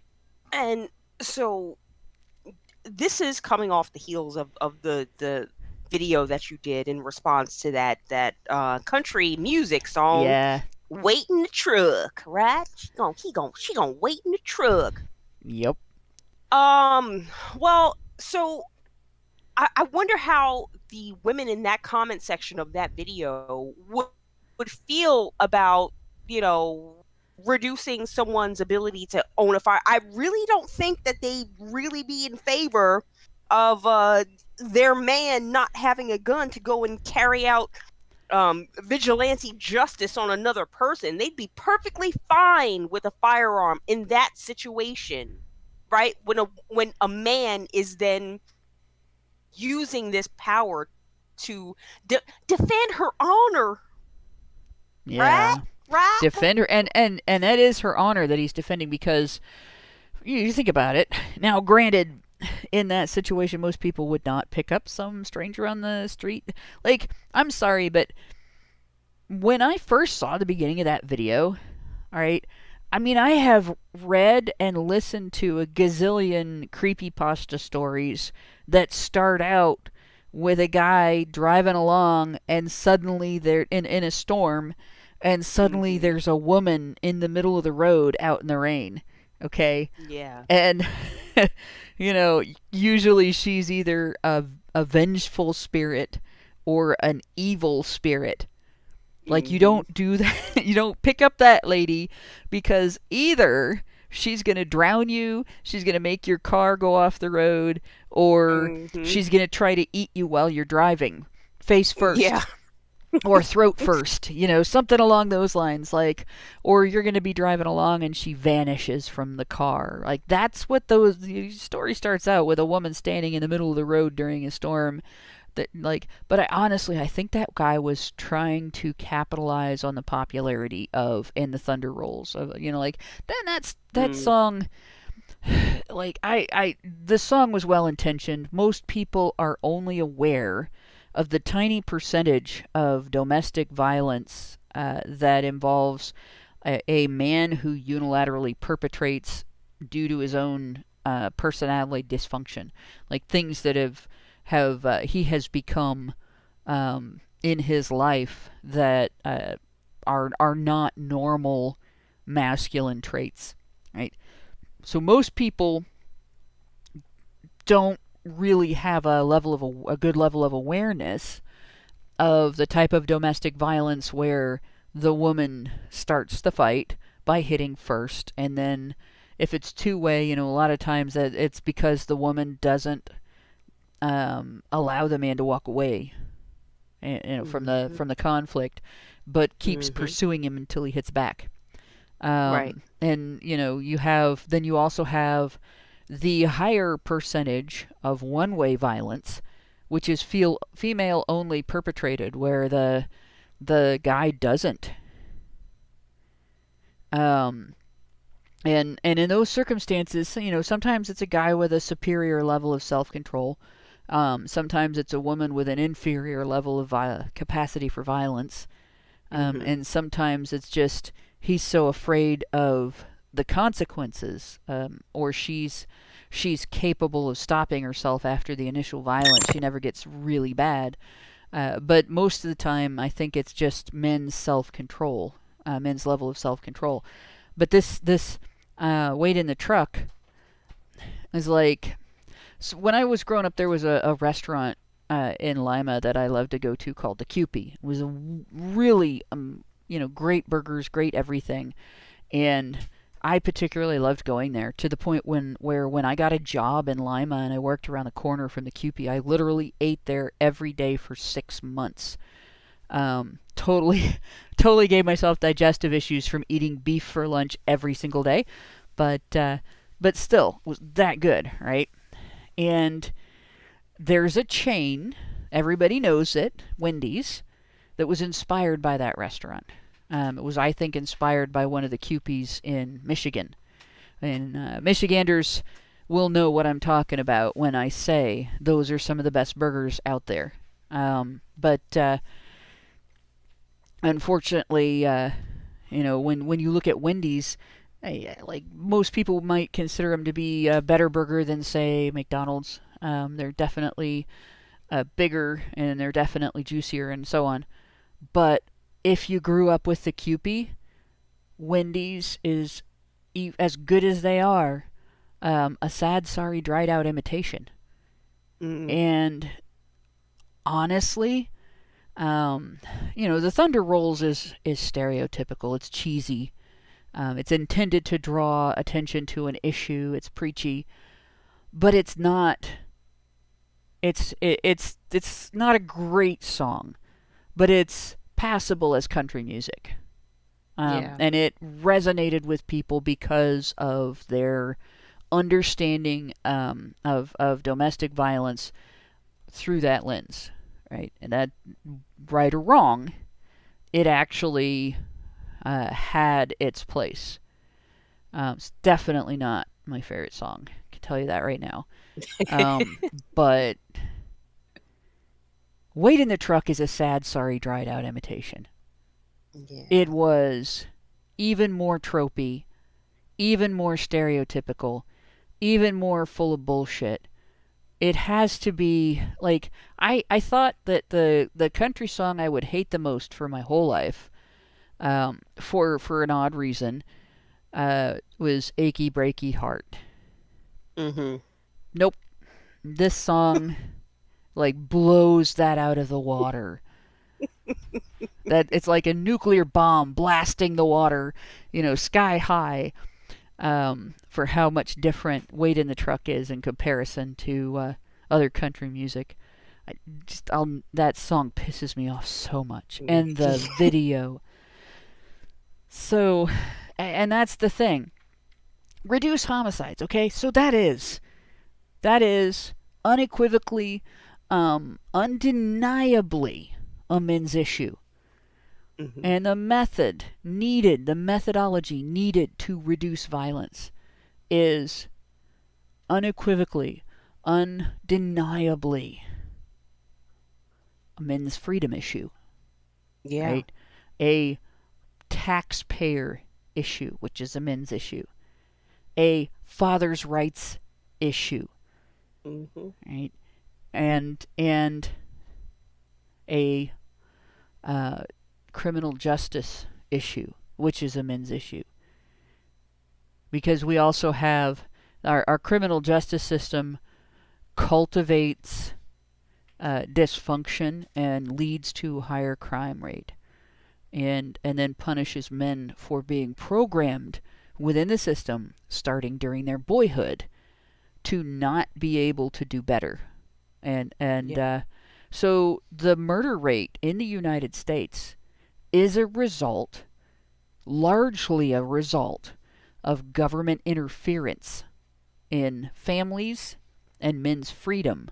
And it is funded by male taxpayers and used to create a mostly male slave system wherein you go to prison and your labor is hired out and you don't get paid. Right? But what do? They want to use it for gun control. And they're going to launder it through women's issues. So you, the person more likely to want or need a gun for self-defense because you're more likely to get attacked, do not have the right to decide for yourself whether that choice is for you, whether that option is for you. Yeah. Right? So we can sort of look, there's more, the criminalization of women and mothers. That paragraph is about basically exempting women from the same criminal accountability as men. More women are being held accountable for criminal perpetration now. So, what do they say? The fastest growing prison population in the nation is women. Because when they commit crimes, they're being convicted now. United States has the highest incarceration rate for women in the world because women are not held accountable anywhere else. And then they do the stereotypical women in prison are victims of gender-based and or intimate partner violence.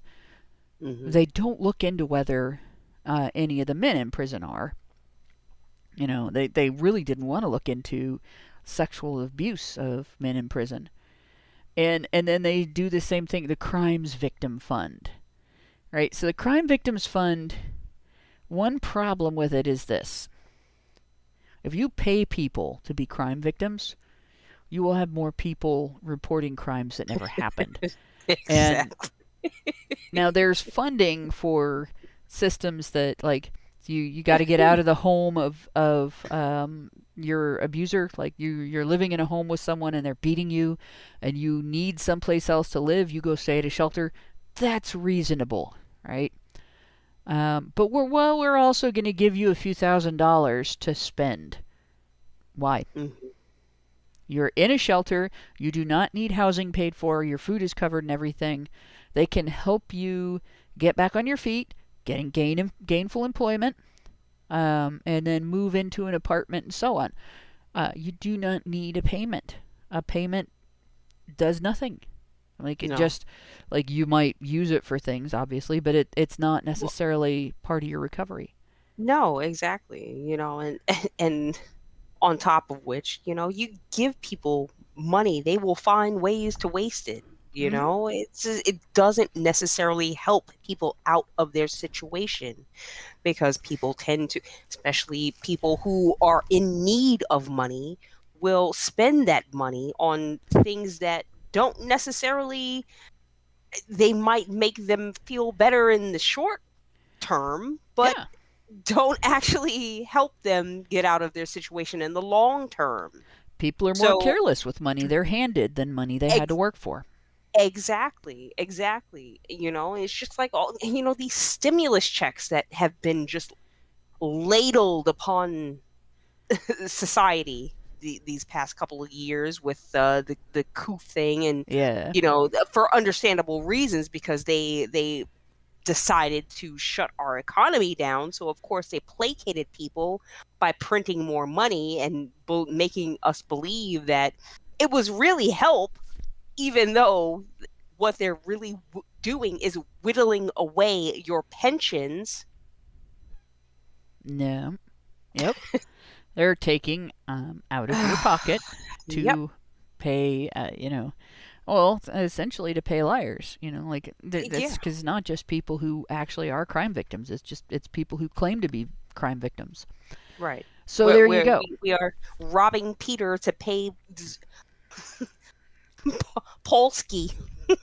Robbing Peter to pay Polsky. And this is pretty much, as you go down through the rest of this list, you are seeing the Voting Rights Act.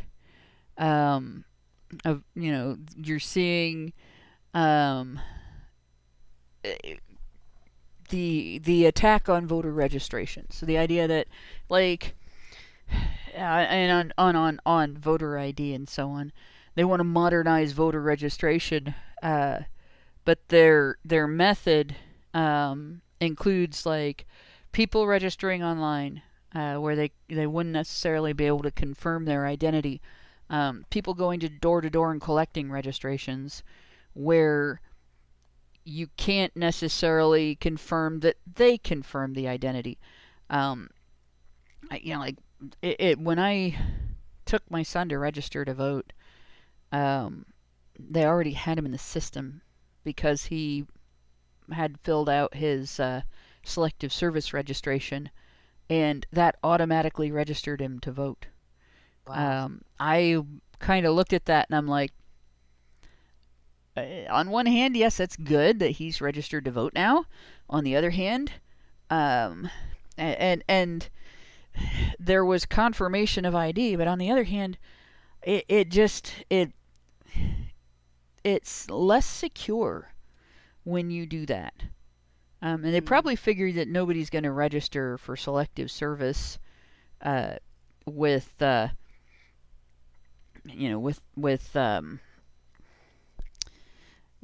if it's not the person that they're registering. Like they're not going to bring selective service to their door if they don't have to, right? So he is who he says he is. But it's still galling. Like, they didn't ask him. And it's, again, if somebody decided that they wanted to use that to get registered to vote, they actually have an easier time of fooling that system than they do someone in person.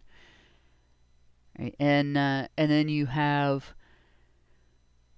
see, so they're trying to expand voting rights. They want the Equal Rights Amendment, which, if that's a women's issue, then the Equal Rights Amendment isn't about equal rights. It's about women again.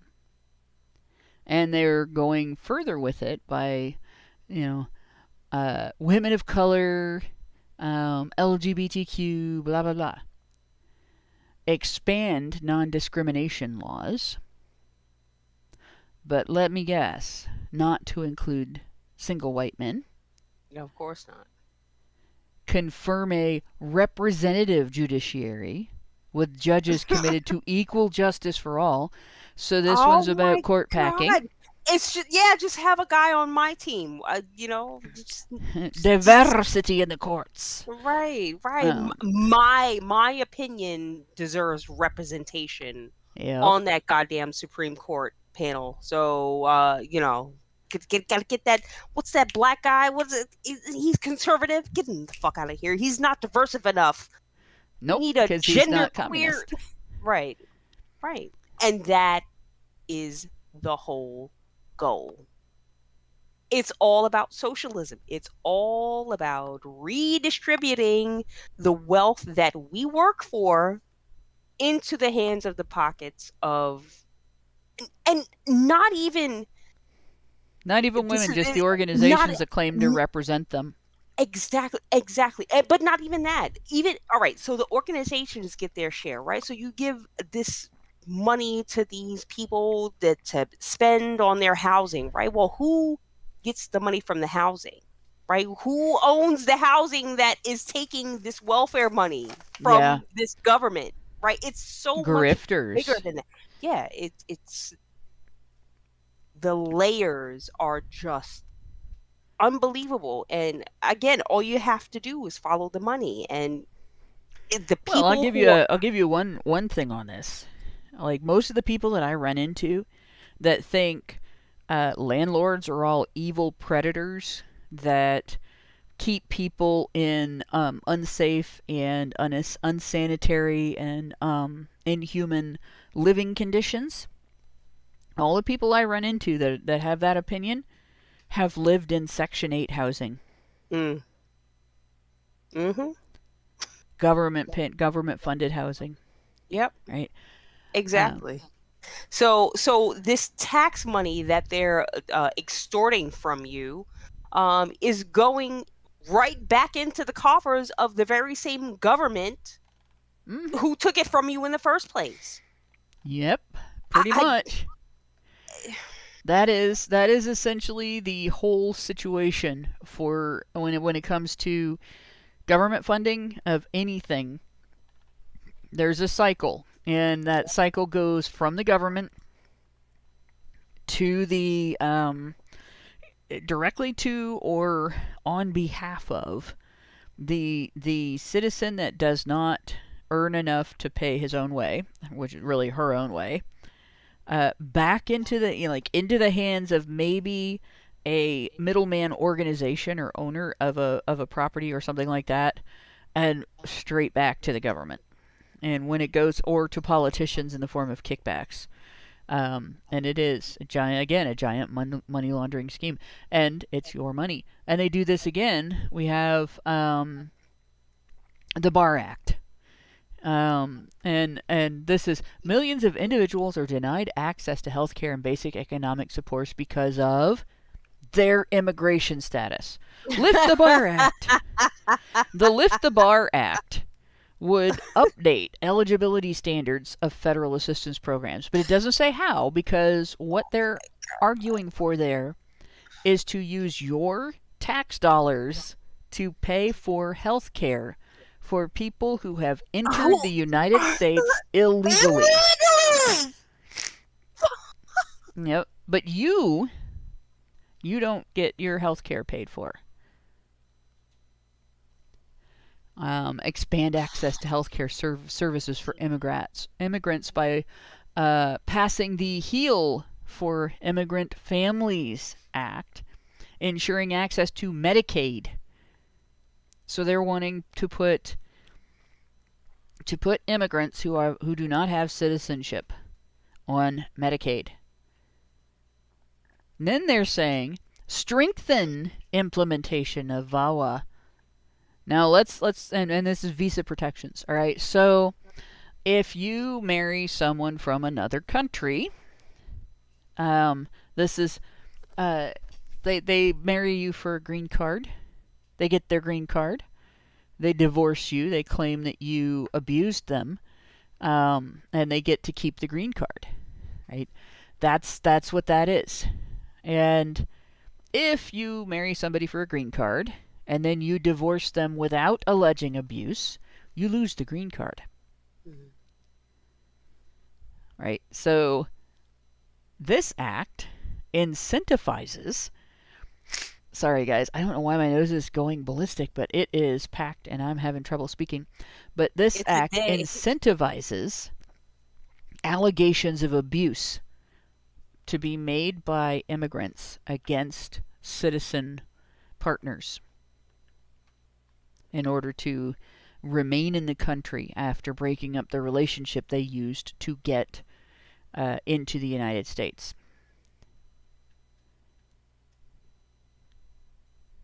Like all of these, the Power Act, it's already illegal to retaliate against workers who allege abuse in the workplace.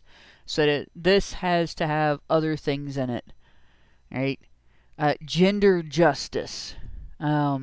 Gender justice is probably one of the few things that is actually treated as about women, because they don't want gender justice for men.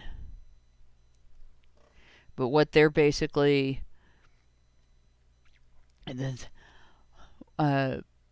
while many of our priorities may not become law under divided government, the 118th Congress must make progress in advancing them to lay a groundwork for a future in which people of all marginalized genders, so everybody but men, God, right. men who identify as men, and their families to have full opportunity to thrive in our country.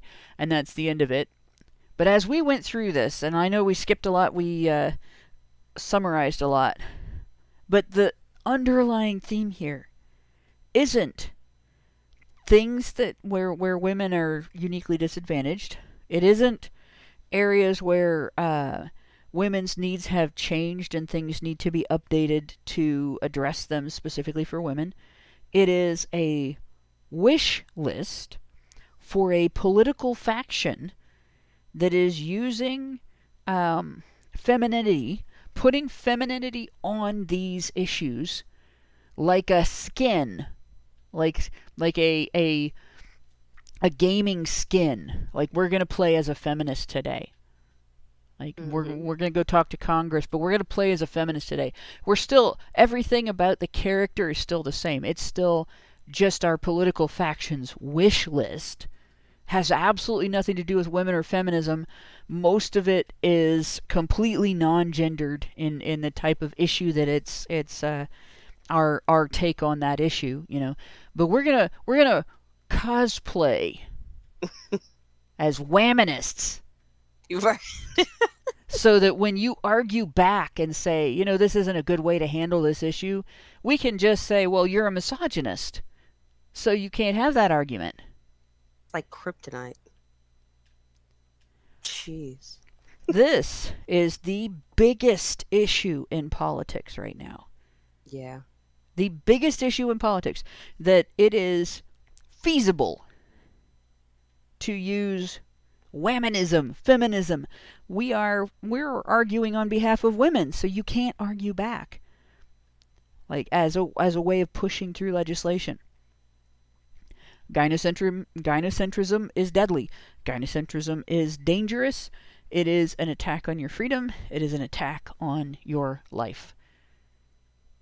And it is an attack on the structure, the political structure of your country. Yep. So I'm gonna get into the super chats if we don't have anything else to say on that. But that's the big thing I wanted to get through tonight, was to emphasize, looking at these issues. We're not talking about a situation of gender disadvantage. Like, we're talking about flat out chicanery. Yeah. And abuse. In the super chats, Senior Sticks gave us $2 and said foster parents get a check, the more the greater. That's true. Yeah. Every kid they take in gives them more on their check. Dean Domino 25 gave us $19.99. And says, if someone tries the whole, oh, the draft hasn't been done in 50 years, you should ask them if they're worried about nuclear war. If they say yes, ask them why, since those haven't been used in war since 1945. Which is a good point. Mm-hmm. So yeah, the other thing is, we do have that situation right now where there are people arguing on social media or pointing out on social media that it's time to start. When we do a pre-war draft, that makes war inevitable. Like, we're not preparing just in case at that point. That is the government saying, this is going to happen, we're going overseas, we're amassing cannon fodder. It's all systems go at that point, Right. And I hate to be... I don't really. It doesn't bother me. I will be sexist as fuck about this. This is strictly a men's issue. Women, women are not victims of this in any way. Yes, it sucks to lose your loved ones. But when someone else dies, you are not the victim. Right? It hurts if you lose someone you love. But you're not the victim. The dead person is the victim. Right. I've came to that realization. Like, when someone passes away, the sadness that you feel is really sadness for yourself because of the loss that you feel of that person. It's that person may have been in excruciating pain, and the release of his life has, absolved them of feeling all of that pain. But the only thing that we can feel is the sadness because of the impact that it has on our lives. And I think a lot of people really need to think about that, and I don't know. And that's a little tangent on the end of the stream, but well, and I've been in this situation where, I've recently lost somebody that went through that. Yeah. Like, fuck everything about cancer. Just everything about cancer. Yep. And it wasn't fair to him. He was a great guy and a dad, very involved, dedicated, happily married dad, a coach, a good journalist,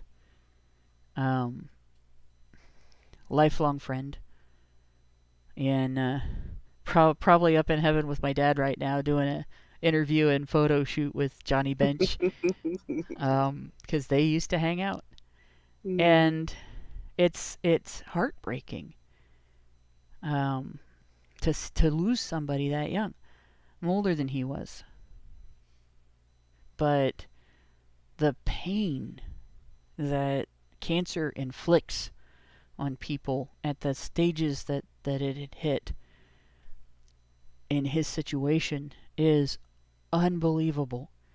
And I've lost other friends like that.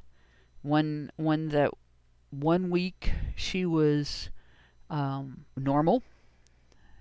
She was at her normal. And when she stopped the chemo the next week, she didn't know any of us because it went right into her brain. And it's like it went in there and just sucked all of her out. And it's almost like Alzheimer's at that stage. And yeah, it's just like fuck everything about cancer. But the people that are left behind, as much as it hurts us to see someone we know and love and care about go through something like that, it's not our death. Yeah. It's our loss of someone, but it's not our death. Exactly.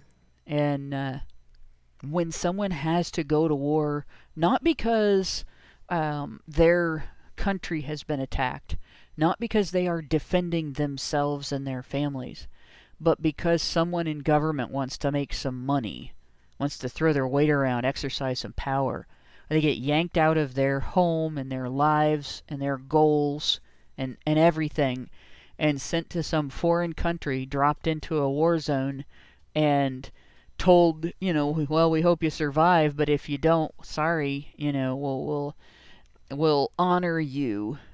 Like, okay, but I didn't want to go. Well, tough shit. Yeah. Right? That's what they get.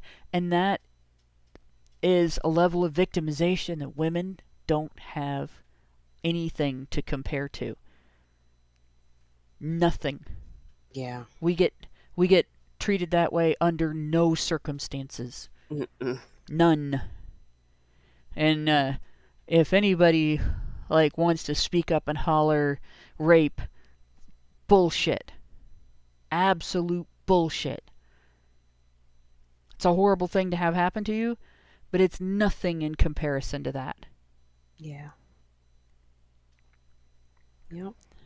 So yeah, I few things make me angrier than the draft, and I really do think that the only viable solution to us having a system where our wealthy politicians whose own kids don't have to go, having a solution to them being able to send your kids to war or send you to war against your will for no benefit to you or your family, really the population of your country, just their benefit, right? The only solution to that is degendering the draft.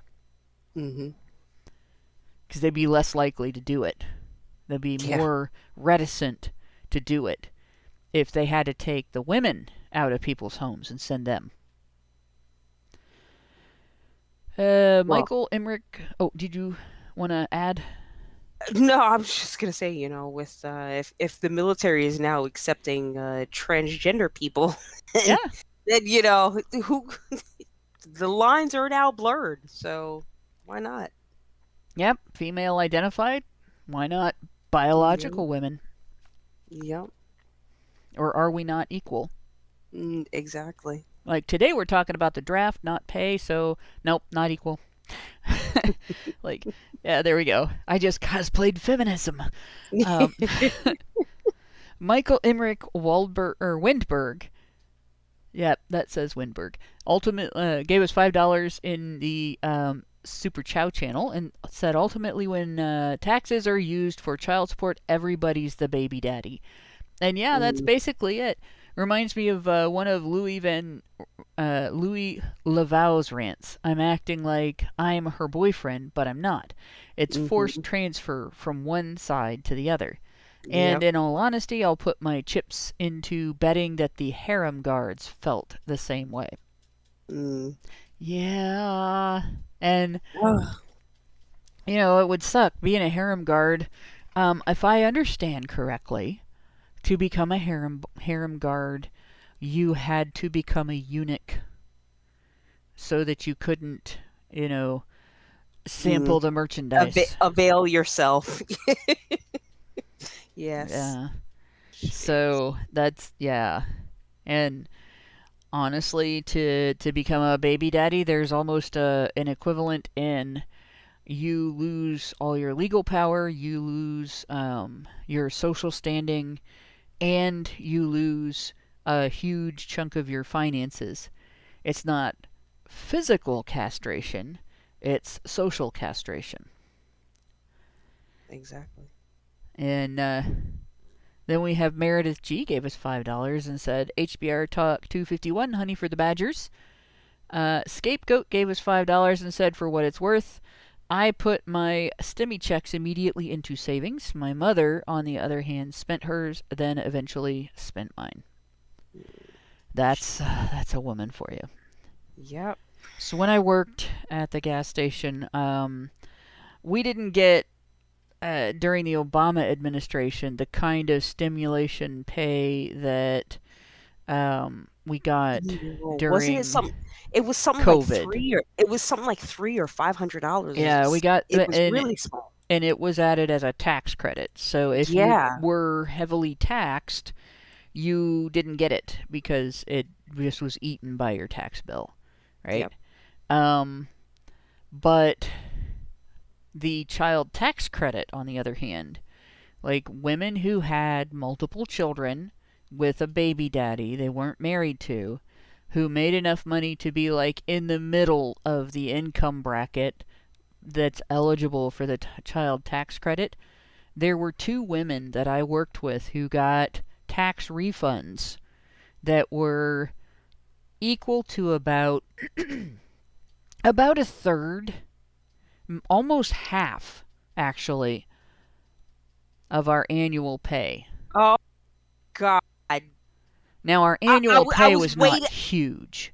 I was waiting for you to say that. I'm like, what, monthly, quarterly? Nope, she's not annual. She's not gonna say Annual. Annual.